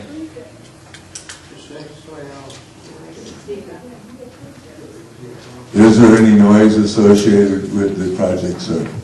Just the air conditioners, sir. Okay. I do not know where the museum property is, but literally this is 100 feet from the existing monopole that is there. So The museum property is adjacent to Greasewood property to the west of it. we are directly south of where that monopole is, so it's no closer to the museum property. And so it's really behind the bank building, only further back. Very good. Does that answer your question? Okay. I just want to clarify, there was confusion, so I will leave it to you whether you want to discuss this and handle this. I would think that half of the commission thought it was the same pole and just being increased 20 feet, and other ones thought it's two separate ones. We weren't even aware of the difference of the two addresses. So I apologize. Sir, you said the plot map does show that it's a different location. Yeah, it showed that it was a new project. Okay. Any other questions? If not, we'll go to the vote. All those in favor of granting the variance to construct the monopole on 41 West Main signify by saying aye. Aye. Aye. All opposed? Unanimous. The variance is granted.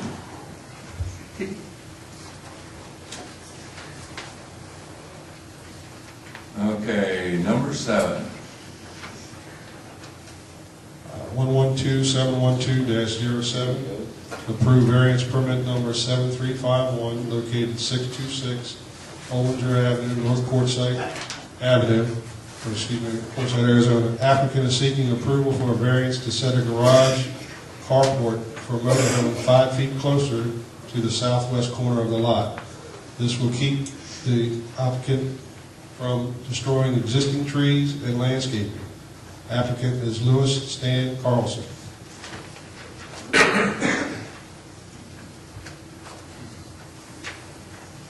Do I have a motion? I move we approve this variance. Do I have a second? Second. Moved in second to approve this variance. Any discussion? Were there any objections raised to this? No, it wouldn't be so. Okay. Any other discussion? If not, we'll go to the vote. All those in favor of granting this variance signify by saying aye. Aye. Aye. All opposed? Unanimous? Variance granted.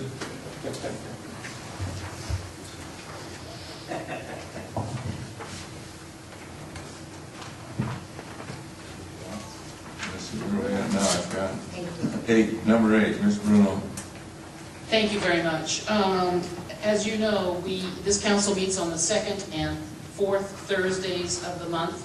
The first, fourth, on Tuesdays, I'm sorry, I apologize for that. And the second Tuesday of December falls the day after, or falls on Christmas Day, which is the 25th, and I suspect that none of us want to come in for a meeting on that day. That would be the fourth Tuesday. That would be the fourth Tuesday. Again, I apologize. I'm still getting over all the turkey I had for Thanksgiving. At any rate, we were initially looking at possibly proposing a change to the Wednesday, which is the 26th. We do have a number of staff that will be taking vacation time between Christmas and New Year's. So we would like to open it up to the council to see if the council has any thoughts or desires on changing that meeting time to either Wednesday the 26th or even looking at backing it up 1 week and holding it on the Tuesday prior to Christmas. If there's any needed business that needs to be done, we can conduct it at that time. And also, we are looking at a possible study session with economist.com to talk about our existing water and sewer rates and having a discussion in study sessions. So we thought that might be a possibility to combine those things in one study session during the week prior to Christmas with the council. I believe in the past we backed it up a day, one way or the other, but never a whole week. We've never Not a whole done. week, the 20th and the 21st, Thursday or Friday. Right. I think that would be more appropriate. We can certainly do that. So am I hearing the council saying that they would direct that we look at the 20th or 21st, which is either Thursday or Friday of the week before? Well, I will make a motion that we reschedule the fourth Tuesday meeting to the 21st, the Friday. Friday? Friday. I'll second that motion. Okay. It's been moved and seconded to move the meeting to Friday at 9 a.m. before Christmas. Anyone? Any more discussion? All those in favor signify by saying aye. Aye. I, All opposed? Unanimous. Meeting will be moved. Thank you very much. Okay. Number 9. Ms. Bruno. Thank you. The council may recall that at the last council meeting, I provided the council with an update on our insurance status and the background. You may recall that the risk pool on or about September 7th sent a letter out. At that time, the town did not have a town manager on staff. They had an acting town manager. The council felt that they wanted to have contacts with 2 council members until such time as a town manager was brought on board. And they asked that the council consider appointing 2 council members who would work with the risk pool on matters of discussing risk concerns and related advice. In subsequent discussions with the risk pool, they are not as concerned about that, but I felt it would be a good idea to go ahead and ask that the council provide the names of 2 council members to work with the interim town manager on those matters of discussing risk concerns and related advice. I submit that to the council. Do I have a motion? I move we choose 2 people amongst us to work with Ms. Bruno as liaison with the risk pool. It's been moved and seconded to assign 2 council members to liaise with the risk pool. I'd like to follow up a little bit on the comments from Laura Bruno that you... No, just 1 second. I'm sorry. It's been moved and seconded. Now, is there any discussion? Okay. Very sorry. So just for clarification, Mr. Jewett and myself had conversation with both, I think it was Gergen and the League of Cities when we were at the convention, and that was, at that point, the direction that I thought that they were going in, because That's we the did end have... of August, beginning of September. Correct. So I picked you to be one of the people, because you had that. Well, we have to first vote on whether we're going to do that or not. Yeah. We're getting the cart here a little ahead of the horse, so. Any other discussion? If not, we will vote first on whether or not to appoint two persons to a committee to do this. So, all those in favor of appointing a committee signify by saying aye. Aye. All opposed? Unanimous. Okay. Now we can go to the matter of appointing a committee. So I would go ahead and further that to appoint Mike Jewett. Can I ask a question first?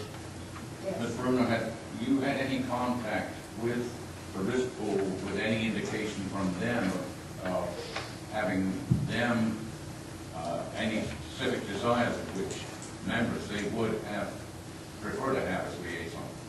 Actually, I have had a number of contacts with them, and their main concern was that they wanted these two contacts before, after the then town manager had been placed on administrative leave. And that was their concern, is someone be appointed.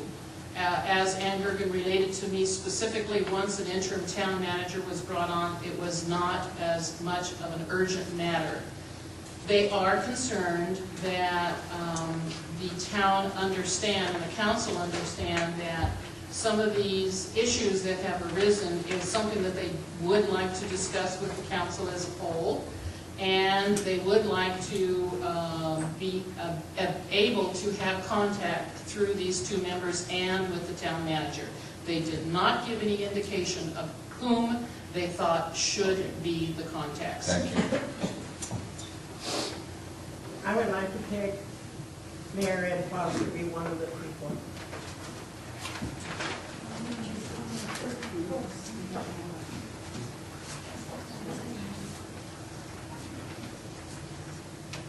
Are there any other nominations?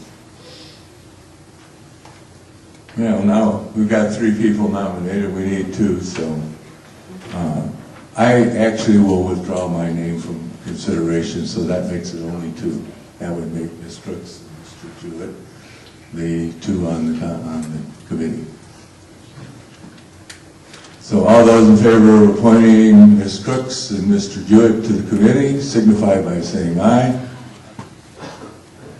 Aye. Aye. Nay. I can't vote. My name's one of the ones they can't vote. Okay, it's been approved. Those 2 are now the committee.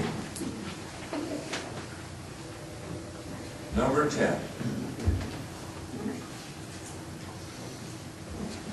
Discussion of possible action to direct the acting town manager to draft and modify Code 2-4-1 regular meetings to read the regular meeting on the 2nd and 4th Tuesday at 7 p.m. And although this says not open for public discussion, that was my motion, and I did not desire to have this closed, so this will be open for public discussion. I have requested to be open anyway. Okay. Do I have a motion?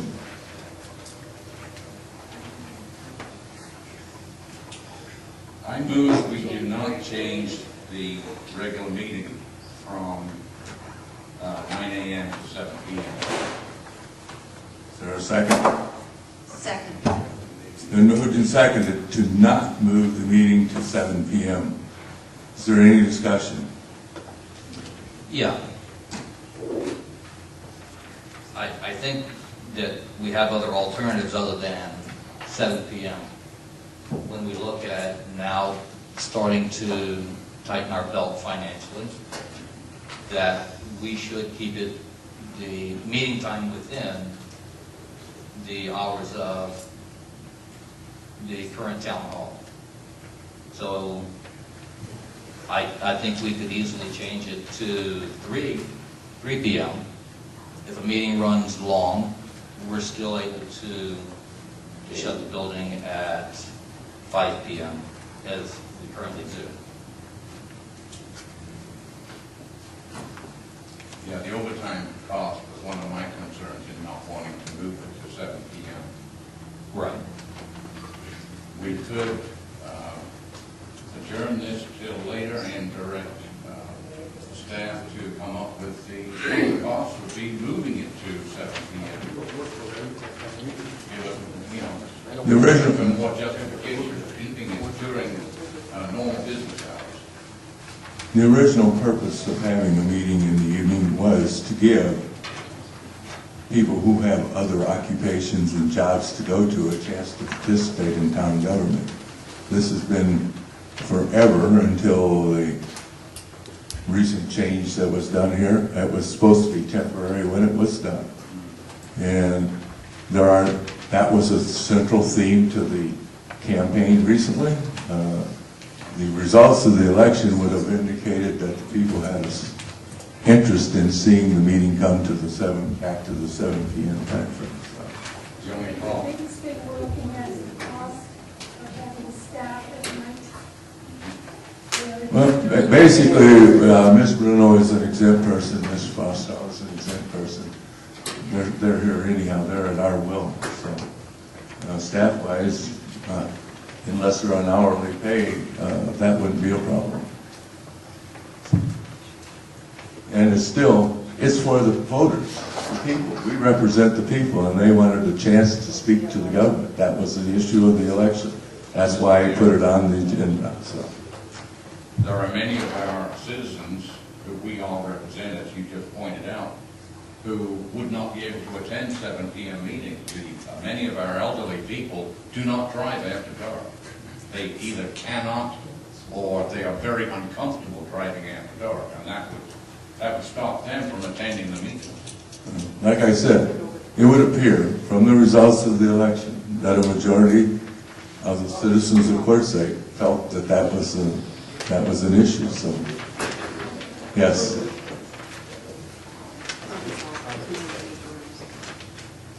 Good morning, Council and Mayor. I would just like to address the issue that you raised about the 3 o'clock in the afternoon. Would you state your name? Oh, Shanana Rain Golden Bear. Thank you. On the second Tuesday of the month, we do have the Health and Development Board meeting at 4 p.m. And I try to attend that, and I know how difficult it is at this time, well, any time of the year, to make an afternoon meeting. Usually I'm running late for that. So I just wanted to let you know, if you are considering an afternoon, you might want to check to see which commissions and boards are meeting so that you don't interfere with their schedule as well. And I would also like to remind folks that the election was, I didn't see anything on the ballot regarding public changing our meetings to 7 o'clock. It was regarding mayor, council, and that. Whether the campaign was around a certain issue or not, it still was not on the ballot. So thank you.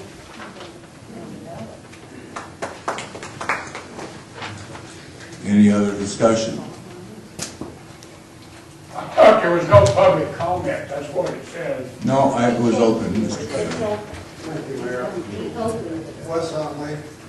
I believe a lot of the elderly people are more likely to be here at the 9 o'clock meetings than they are at 7. There's many meetings at night that sometimes go to 9 o'clock or even later. And that's kind of tough on the old people. I'm getting to be an old people too.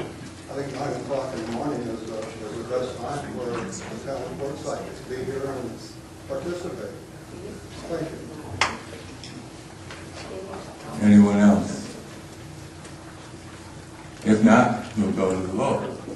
All those in... Yes. Okay. What is the movement we're voting on? Well, I will restate it for you, Ms. Anderson. We are voting to not move the time of the meeting. So all those in favor of not moving the time of the meeting to 7 p.m. signify by saying aye. Aye. All opposed? Nay? The ayes have it.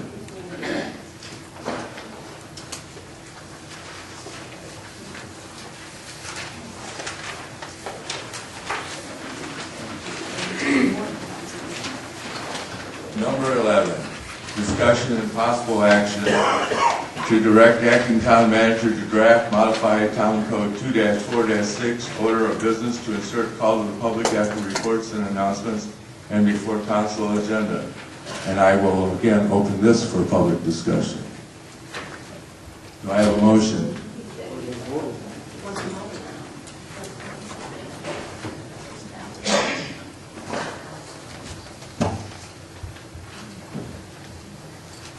I would, if we can change it to put at the end of the meeting, then I'll bring it up.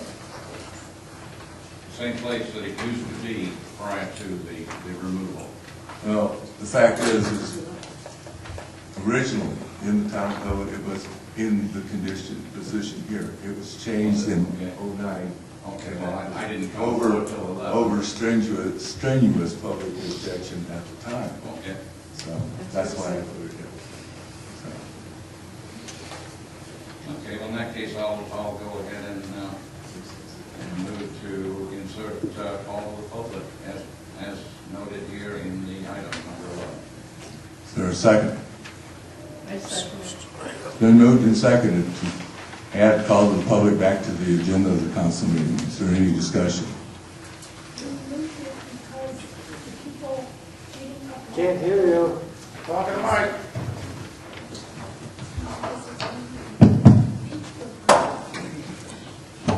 We moved it because the people that came were sitting in the audience and people got up to the call of the public at the beginning of the meeting and went on and on. They came for the council meeting not to listen to the people, and they'd get up and they'd leave, and that's what made them decide to put it to the end of the meeting. I think it should be at the end of the meeting. That way, if there's something like if Mr. Taylor asks us a question, we can discuss it and maybe put it on the agenda for the next meeting. But if it's on the agenda, the public can put their opinion about an agenda item up before the council for consideration before that item comes to the council's attention. It's sort of late. If they have an objection or concern about a council agenda, at the end of the meeting, the discussions are over. It's done. Not saying about something on the agenda, I'm saying if he has a problem with something in town, okay, he's got potholes. But this is in front of not us. necessarily for that. This is for addressing concerns to the council. And the primary concerns are the things on the agenda. It should be at the end of the meeting. I would agree it should be at the end of the meeting. Yes, Mr. Taylor. Once again, I'd like to say, every time I You get have to state your name, please. I knew it, I thought everyone did. One of my biggest complaints, it has been... You still have to State state your your name, name. please. I'm Dean Taylor. I stated All my right. name there. Council. Again, one of my biggest complaints is, can't hear you. We can't hear you, and I think it's very necessary that you folks hear us. And if you wait till the end of the meeting, why should we say anything? It's over with. You've made your decision, whether it's an educated one or not. You've made your decisions, whether we want it, or some of us do, some of us don't. So limit the time for the person to stand up. Ms. Kelly said we interrupted the meeting on and on and on. We always had a time limit, Ms. Kelly. But not everybody stuck to it, only certain people. I think I've always stuck to it because our mayor back then told me to sit down and shut up. So I know one thing, I know I have not taken up too much of the time. Most of the time what I've said has been ignored, which that's your privilege. You're elected to do our business, not yours, the town, the people. So I would strongly support putting back some time for public comment. It's our only opportunity to instruct or comment on what we want you as our employees to do for us, for the town. If you remove that, why come to a meeting? Why should I even show up? Everything that could come on the agenda, like we just voted not, or y'all just voted not to approve something, what was on the agenda was to do something about it, not to not do it. So, my comment is already done. I would strongly suggest that this be put back. It's a people's right to stand up and voice their opinion. After the fact has been voted on by you people that are supposed to represent us, why say anything? It's done. That's all I have to say. Thank you for your time. Mayor, may I comment, please? Yes, you may, Ms. Anderson. Thank you. All right. Instead of having called the public, let's see, after reports and announcements and before consent agenda, we would have the option of opening up the agenda items for public input. You know, as been presented and as it's being discussed. And we could also possibly have called the public after we have done the business. You know, if people are having a problem with something and they want to put on a cunning agenda, then that would be the time for them to express their concerns. Thank you. One issue here is that the town code also has been changed to allow persons putting something on the agenda to remove it from public discussion. So if, as you say, that would be another change to the town code. That was voted on by the town council to give the person presenting the item on the council agenda the opportunity to deny it from public discussion. So what you're suggesting, Ms. Anderson, would require another ordinance change in order to make items of business open for public discussion. First off, the public has no right to speak in this meeting. They have none. I mean, in the broader term of the context of the Constitution, you have, or Bill of Rights, you have a right to address your grievances to your government, but not to speak at a meeting. When Mr. Sims came here 2 years ago to discuss this with the council, it was asked of him that question: does the public have a right to speak at a council meeting? And he said no. The council meeting was for the conduction of public business by the elected representatives. He said, however, if the council decided not to allow the public to speak, that would become a political decision. And it was. The politics of that would be that the incumbents that were on this council before that made that decision are no longer on this council. So that was a political decision that the previous council members made. That being the case, this is still a political decision right now. Yes, sir. Yes, I'm Skip Gallup, and I'm a little confused because I thought you said if you put the call to the public at the front end of the meeting, then they could discuss the agenda items. Yes, they can. I didn't think agenda items could be discussed if there wasn't a motion. Yes, they can. They can. If it's on the agenda, you can address the citizens' concern if it's on the agenda. If it exists on the agenda at any point and you get up to discuss that, you can bring that up. Robert's rules are very clear. An agenda item has to have a motion made and seconded before discussion. Thank you. The thing is that call to the public is not truly a discussion. It is us listening to your comments. We do not respond normally to your comments during a call to the public. They still can't discuss an agenda item. Star Bearcat again. I would like to see the people be able to respond to the items on the agenda and stick with that like we've been doing. If it says no response, I mean, you guys are saying, well, we want the people to talk. So the people need to be able to respond to what is on the agenda. Now, call to the public, I think, should be at the end so that when they bring up issues, those issues could be placed on the next agenda to be dealt with. Thank you. There are other issues in the call to the public. The call to the public can be, citizens complain about a pothole in front of their property, and the council can direct staff to look into that.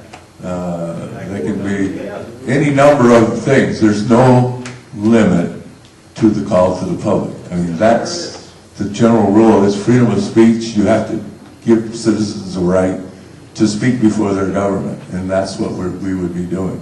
We don't have that right now. We can or cannot do it. It's not legally required, but it's still a decision of the council.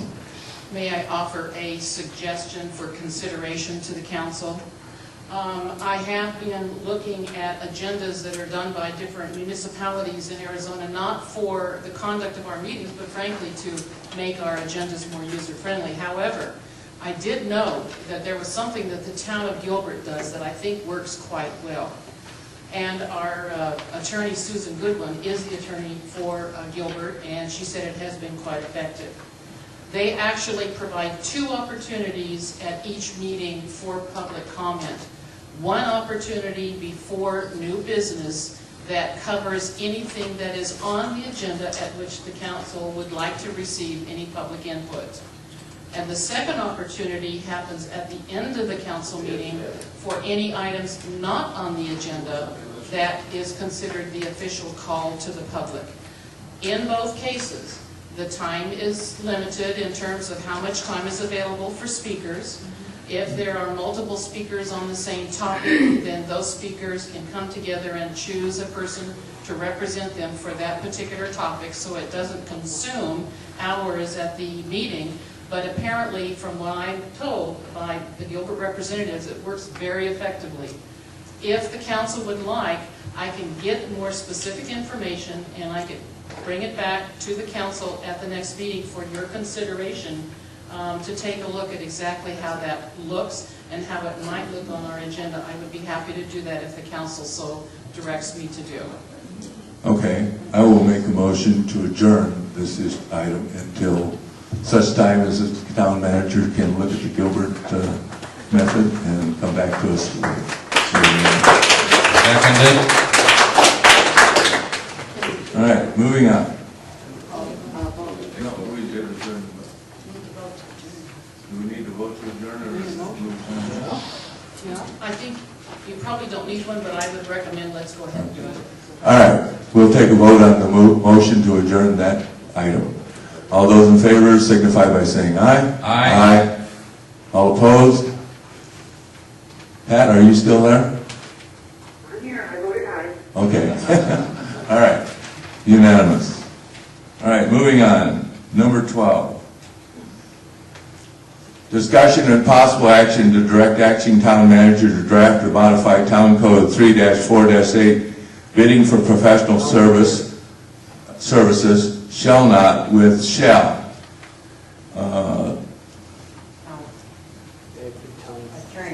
Attorney. No, this is the, oh, I'm sorry, I'm on the wrong one. Discussion and possible action to direct the acting town manager to draft and modify Code 2-4-8 bidding. No, that's where I'm at. Yeah. Town attorney, not town manager. Oh, okay. Town attorney to draft. Okay, I got it. Do I have a motion on this one? I would move that we do not direct the acting town attorney to change or modify Town Code 3-4-8. Second. It's been moved and seconded not to change town code. Now, discussion. I will point out something again. 2 years ago when Mr. Sims came to this council chamber with the league and we had a training session and the question was asked, who does the town attorney work for? And Mr. Sims' response to that question was, the town attorney works for the people of the town courtside, represents the people in court and works for the people through their elected representative. While the town attorney may work with town staff, the town attorney does not work with town staff. That was Mr. Sims' opinion at the time. Since then, when Mr. Brandon became town attorney and Ms. Taft was town manager, that was changed to the town manager controlling the town attorney. That is not the way this should be done. And I am requesting that we put the town attorney back in the proper position, proper perspective, that the town attorney represents the people through the town elected officials. Excuse me, Mr. Mayor, I think you're discussing item 13. We're on 12. Oh, I'm sorry. All right, I keep getting the wrong ones. All right. What we're doing here is, there is a huge loophole in the town code right now, There's a huge bidding process in the purchasing agreements. The council needs to have control over purchasing, except this big loophole. As long as it's professional services, we don't have to be involved. Everything can ultimately be called professional service. If you hire a plumber, that's a profession. If you hire a carpenter, that's a profession. It says professional services are exempt from consideration of the town purchasing code. I would like to close that loophole by putting this so that professional services shall be covered by the town purchasing codes. That's a simple thing. It just puts us, the council members, back in charge of any process that involves more than $5,000. We saw this, the results of this was the big investigation that we had here on voter fraud. It turned out to be a huge waste of money. The council never got a vote on it. There's been other cases where things have been done without council approval because it was professional services. This needs to be closed. The council needs to be responsible for the finances of the town. So, Mr. Mayor, if I may, I don't think that we should blanket shall for all, because the state procurement code prohibits the awarding of contracts for legal counsel or for CPAs.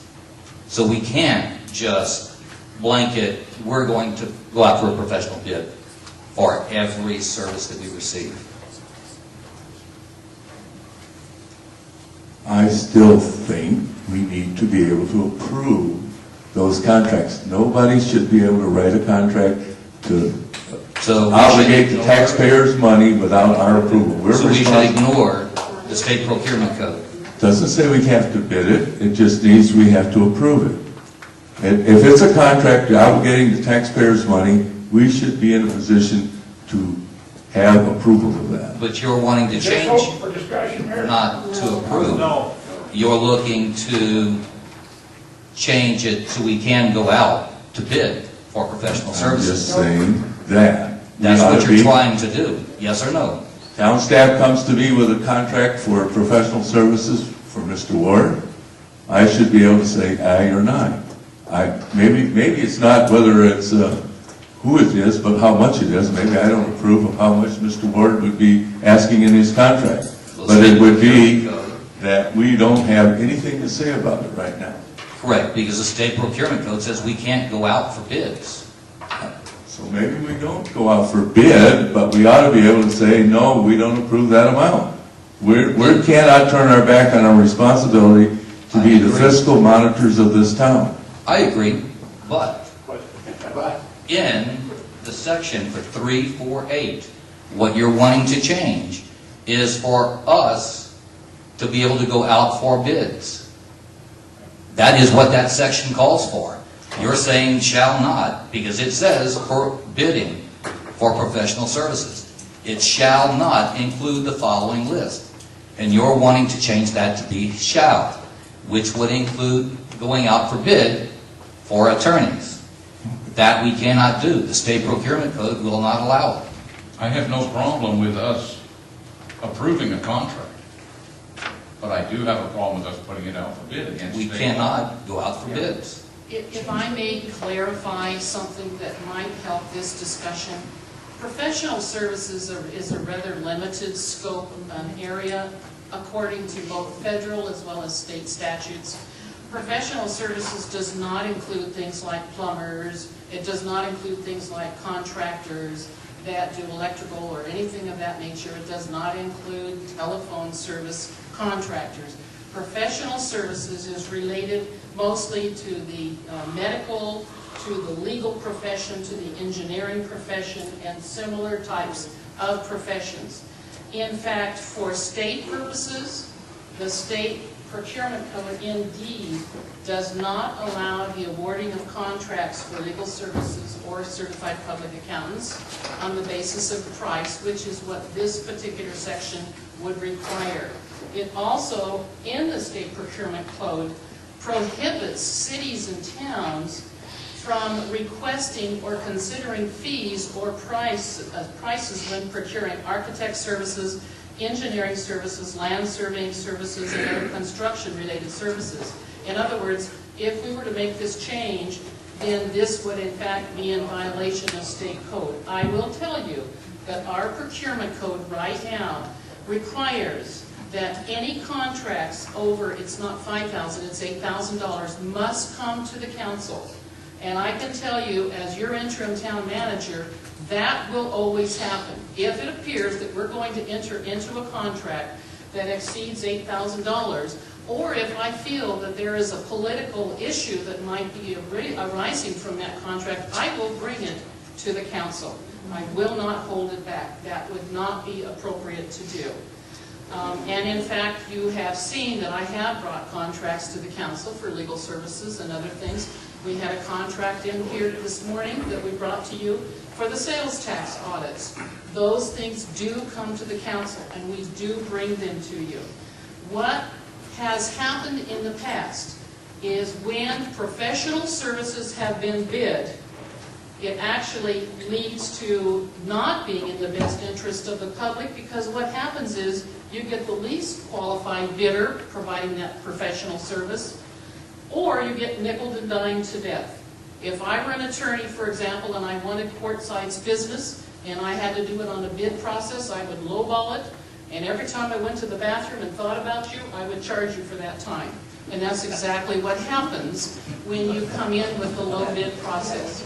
So if I can help you out, I can assure you that it is the policy, and it is in our ordinance, that any contract over $8,000 comes to the council for approval, professional or not. In this particular instance, what this change would do would be to require that professional services be bid, and that is not, I believe, what it is the council's desire to do. Thank you very much. The other thing that has occurred in the past is that projects were split up into, carpeting, construction work, whatever, into separate projects, so that the aggregate might have been in excess of the original $5,000 limit, but the individual projects fell under that, so they didn't need approval. Well, I can't speak to that. I know in And that, by the way, is in the state purchasing practices too. in design-build projects, that is allowable. However, if it's not a design-build project, then in fact, you may be required to do separate bidding. It depends on the scope of the project.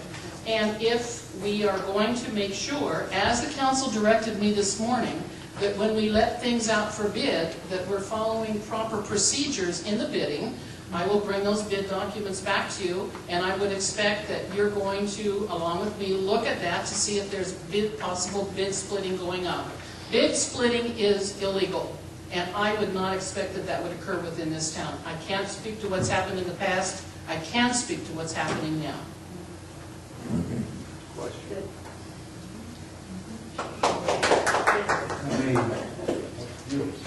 Any other discussion? All those in favor of not modifying the town code regarding bidding for professional services signify by saying aye. Aye. Pat? Patricia, are you there? I think we lost Patricia. Pat, are you there? Oh, we lost her.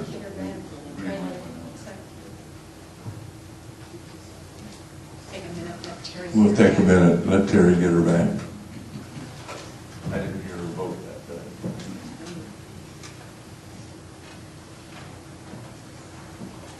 It's on cell phone, battery may have run dead.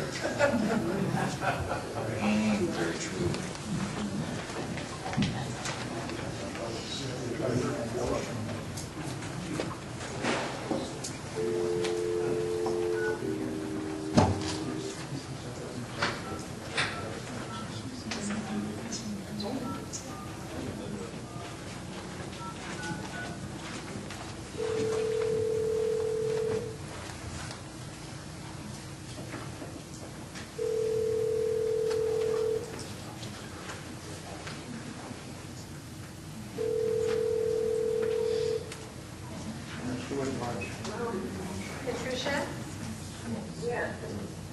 sorry you lost your call. Yeah, I noticed that. All right, Patricia, what we're debating on, or voting on here, has come to the vote. There's been a motion to not change the town code regarding bidding for professional services. The motion is to not approve the change. And the vote was all in favor of not approving the change. Signify by saying aye. Okay, aye. All right. All opposed? Nay. Okay, the ayes have it. Now, we go to the town attorney. Okay. Put my glasses on. Trouble is, when you got to read this, you're into the mic and you're under the mic. All right. Okay. Discussion and possible action direct to acting town attorney to draft repeal ordinance 11-08 referring to town code 3-2-5 town attorney's duties and restore that section of the town code to its previous form. Do I have a motion on this one?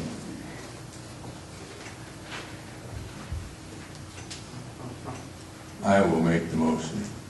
I make a motion that we modify town code and restores to its original form concerning the duties of the town attorney. Do I have a second? I'll second. Moved and seconded. Is there any discussion? Yes. Okay. I believe that by doing that, I really think that we hurt the council. The way it currently is, we all have equal access to the attorney in executive session, because the purpose of us needing to discuss with the attorney should be equally and collectively, not individually. So I think that we should not approve it. Okay. My comment. Again, I'm going to refer back to Mr. Sims. Mr. Sims decided, what he opined, that the town attorney does work for us and may work with town staff, but not for town staff. Right, they work for the council, but we are not the council individually. No. We are not the council when we are not seated as one. But we do write agenda items, and as we write them, they're supposed to be approved as to form. If I'm writing an agenda item and I want Mr. Ward's opinion on that, I should feel free to go to Mr. Ward and do that. Each of us, as we are lawmakers, need to have legal representation to do that. And you don't have access to form or the attorney as is? No, I do not. You do not have direct access currently? I do not. How much more plain do I have to make it? Right, We do not. The town attorney you is actually working for the town manager under our town code right now. It does not work for the people or the council. It works for the town attorney is working at the direction of the town manager right now. Well, it circumvents through, yes. That's just the way it is. I'm just suggesting that we revert back to the way it should be. Is there any other discussion?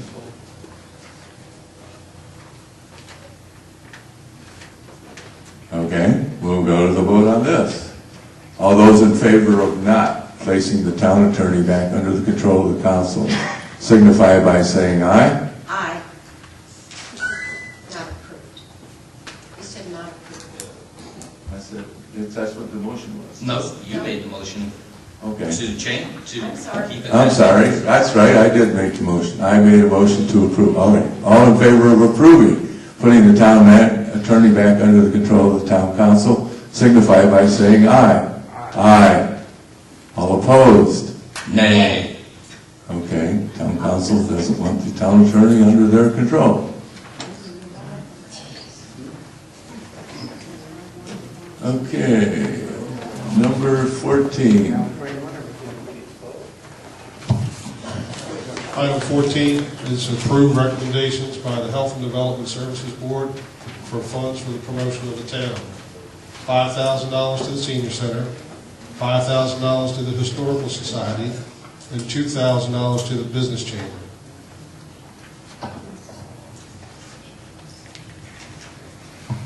Before we make a motion on this one, I think we should discuss this one first. Is there any discussion on this?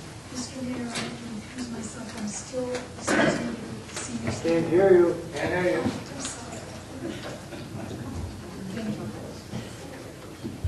I have to recuse myself. I'm still associated with the senior center. Okay. Is there any discussion on this? Yes. Yes. Mr. Mayor. When I looked at this, and the Health and Development Services Board to promote the town, and when I look at this, it's what actually promotes the town. Where do we have advertising? We don't currently, the town itself does not advertise. We don't. Does the Senior Center advertise for the town of Quartzsite? That would be a no. How about the Historical Society? Yes, they do. And how about the Business Chamber? They also should.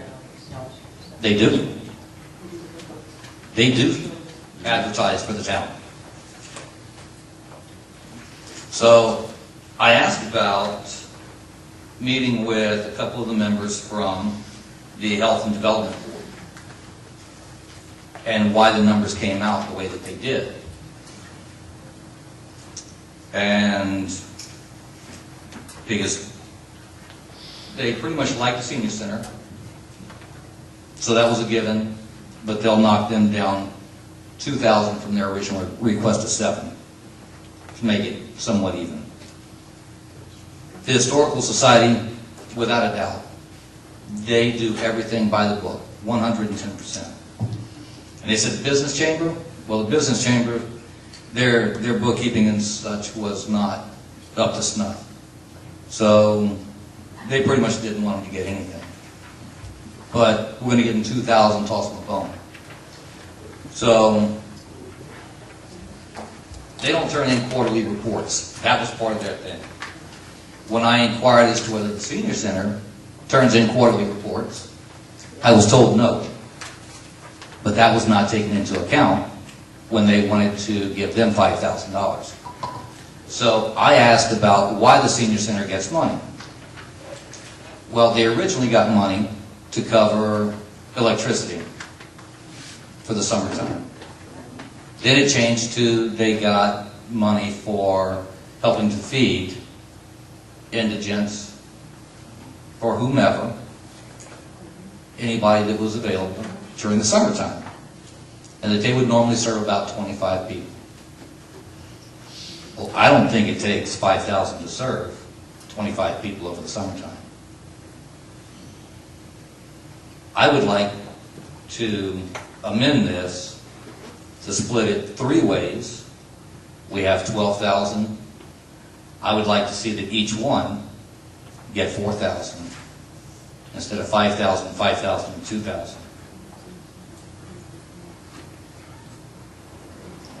Okay. I too have talked to the chamber, and the town doesn't advertise. I would agree. But what we should be doing, we should be advertising. We should have a booth at the Maricopa County Fair, probably at the State Fair.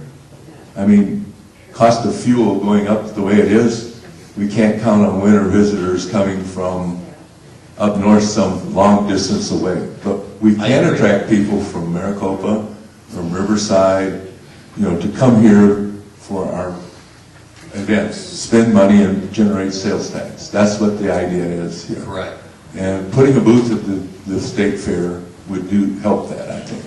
The other thing is, Mr. Ward, there is such a thing as called the Phoenix North decision about quantifiable government spending on quantifiable results. So there has to be something in that, in how we spend money in this, outside our agency, you know. There was a huge decision in Maricopa or Phoenix with the Phoenix North project, got money, and it came back that the Goldwater Institute interfered and really got a Supreme Court decision that you really have to come up with a quantifiable result when you spend government money. And, you know, it has to be very quantifiable. Spending at the chamber, they do advertising, they put out flyers and whatever. And it needs to be extended. I did talk to them about that. I would think that we as a council ought to encourage participation in the Maricopa County Fair, and that we ought to do it in the state fair. We ought to have a booth there promoting Quartzsite, and the natural place to do that would be through the Chamber of Commerce, I believe. So if we're going to do that, we have to sort of finance that. As a board member of H&D, may I speak? Yes, you may. Thank you.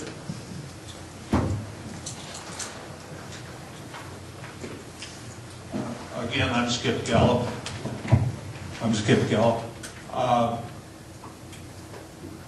This is kind of a touchy subject, okay? You've all read the items submitted. Correct. I don't, well, I'll skip that because I'm not sure. We made this decision after a lot of discussion. A lot of the things that were submitted are not things that this town needs to be paying for.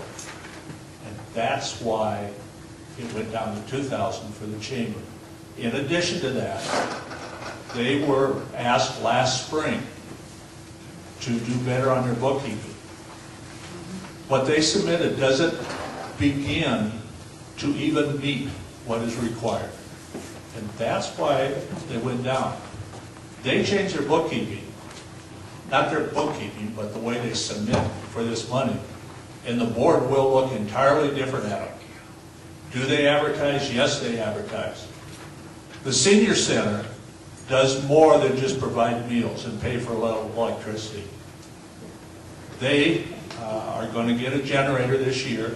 I've been promised that they're absolutely going to get it. Part of the money we're giving them has helped to get to that point. And they're going to provide air conditioning for senior citizens in Quartzsite when there's a power outage. And I don't care what APS says, we're probably going to see another power outage. I thought they were going to get a generator last year. Well, there was a problem with it, but that problem has been taken care of now, and it's supposed to be installed here shortly. I think they promised us by the middle of June it would be installed, to the best of their knowledge. But there's other things going on. They're not, and the feeding, it sounds like giving a meal to a senior citizen is, yeah, it's not real expensive, and it doesn't do anything for the town, right? Except it gives them a social outlet. And they let their relatives know what's going on about what a nice town it is. The snowbirds come back because of the senior center, not all of them. Some of them come back because they want to buy a rock, and I don't understand that either, but that's okay. There was a lot that went into this. This wasn't a willy-nilly discussion, and at some point, you have to say, you're not following the rules. Try better next year, and we'll try harder for you. And that's what we were saying, okay? And I'm not trying to put anybody down. It's just the way things are. And I'm purposely not mentioning some of the items. You've got the paper in front of you. If you bother to look at it, you'll see the items I'm talking about. The other two organizations just do a better job. But we can't award them money just because they do a good job. No, but they are doing good things for the community. And development didn't say advertisement, it said development. And we're having a problem handling that one. You're probably not going to like what we're going to recommend for next year. maybe not. But my thing... We want to open this up to all the nonprofits. And see You're what's right, going on. I do as well. But what I would like to say to the board would be that if you're going to hold standards, then those same standards be held accountable across the board, which means that if the senior center is not complying 100%, that they be held to the same standards as everyone else. And they are going to be. And They are going to be, but they were not on this. May I make a suggestion? There was 100%, there was like a 70%, and there was like a 0%. May I Get the picture? Either you May I are make a or you are suggestion not. May I make a Fine. suggestion? You start at one place and get that one straightened out. Okay, let's make a suggestion. Mr. Ward, in view of the Phoenix North decision, and I know you don't know the details of that right now, could we get a form to account for monies that would comply with the Phoenix North decision and give it to them so that they may provide it to people who are requesting government money? There is That a way- that way we- requirement now. But, like I said, is there a form? I don't know that there's a form. That's what I'm asking for, is a form to fill out that would comply with Phoenix North in quantifiable return on our investment. Phoenix North is a long ways from here. I understand, but it went to the Supreme Court, is what it did. And by a long ways, I meant, what they were trying to do in Phoenix was I understand, but they put, give a lot of money. it did end up putting restrictions on how you spend public money. And I don't think it's really changed, as far as at our level, it hasn't changed. You have to do something directly related to the town. You just can't give away money. And then you're going to have to figure out, is that something we could do? But certainly we could develop.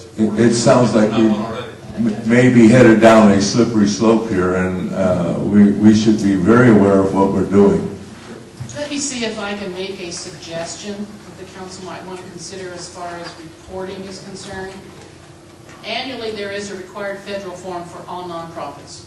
And that report provides all of the income and expenditures, and it basically outlines the activities of the agency as a whole. What I'm also hearing is that the council has an interest, and so does the board, in hearing about what the agency is doing with the particular funds that the council, as a council on behalf of the town, might be ceding to them. So in my mind, it might be worthwhile pursuing the following. Number one, requiring that they file a copy of their federal annual filing form with the town too. It's a public form, shouldn't be a problem. And then number two, perhaps look for a written narrative or something that doesn't require a huge amount of effort, but basically says on a regular basis, let's say quarterly, what have you done this quarter that was generated based upon the funding that the town advanced you? And we can bring it to the council, and the council can actually see what's been happening. That wouldn't require a financial statement on a quarterly basis, but at least it would give the council a feel for what's happening with the funds that they're putting out there, and give the entity the opportunity to be able to tout their horn and say, this is what we're doing with the funding you're giving us. That would be something to consider. Correct. That sounds great, and like I said, we just don't want to slide down a slippery slope here and get off. I'm not sure what is now, whether it's an ordinance or a resolution or what it is, but it seems to me there's something. But yeah, to modify that and do what you say, why not? I'd be happy to work with the board to see if we can accomplish that, if that's the council's direction. I think that ought to be agreed to. We have a motion here, I believe, right? Yes, I move. Hang on. Is there any chance I could speak for the Historical Society? That form that they're speaking of, let's see, we submitted to the Department of... Speak up a little bit. Put the mic closer. Secretary of State. Yes. That's submitted once a year on the form. And also to the Arizona Corporation Commission. Now, when we submit our report, every 3 months, it shows the income and expenses. And then at the end of the year, when we present it to the Health and Development Board, a report telling what we have done for the town for that year is submitted on an annual basis. So Thank you. Thank you. All right. Mr. Jewett. Maybe this is possibly a little off subject, but my way of thinking, this should probably be two different boards. Probably a health and welfare board and a development and tourism board. I don't see where health and development come under the same umbrella. Am I wrong, or? Well, when it comes to looking at all of the different boards, commission, Yeah, we do have a lot, I agree. yes. So, and I think originally when they combined those two, it was just, they're both fish, so we're going to throw them in the same tub. And that's the only way that I can You're right. justify it. But, Well, yeah, I do. there's probably also a problem All right. with enough people volunteering. Let's bring this to a conclusion. We have a motion to, I believe, to Split it equally at split it equally $4,000 right each. now. Let's add to that motion to direct staff to, what was it, Ms. Bruno, you were going to suggest that we... I will come back with a proposed outline for how we would proceed in the future, employing both the federal reporting requirements as well as a quarterly narrative or something of that nature, and bring it back for council's I'm going to amend we're going to amend the original motion to include directing staff to come back with that report, okay? Do I have a second for that motion? I'll second that one. All right, it's been moved and seconded. No more discussion? We'll go to the vote on that. All those in favor of, I guess we're right now to split the resources equally between the three entities and to direct staff to come back with a new form here, signify by saying aye. Aye. All opposed? Unanimous? That concludes the business of the town council this morning. This meeting is adjourned.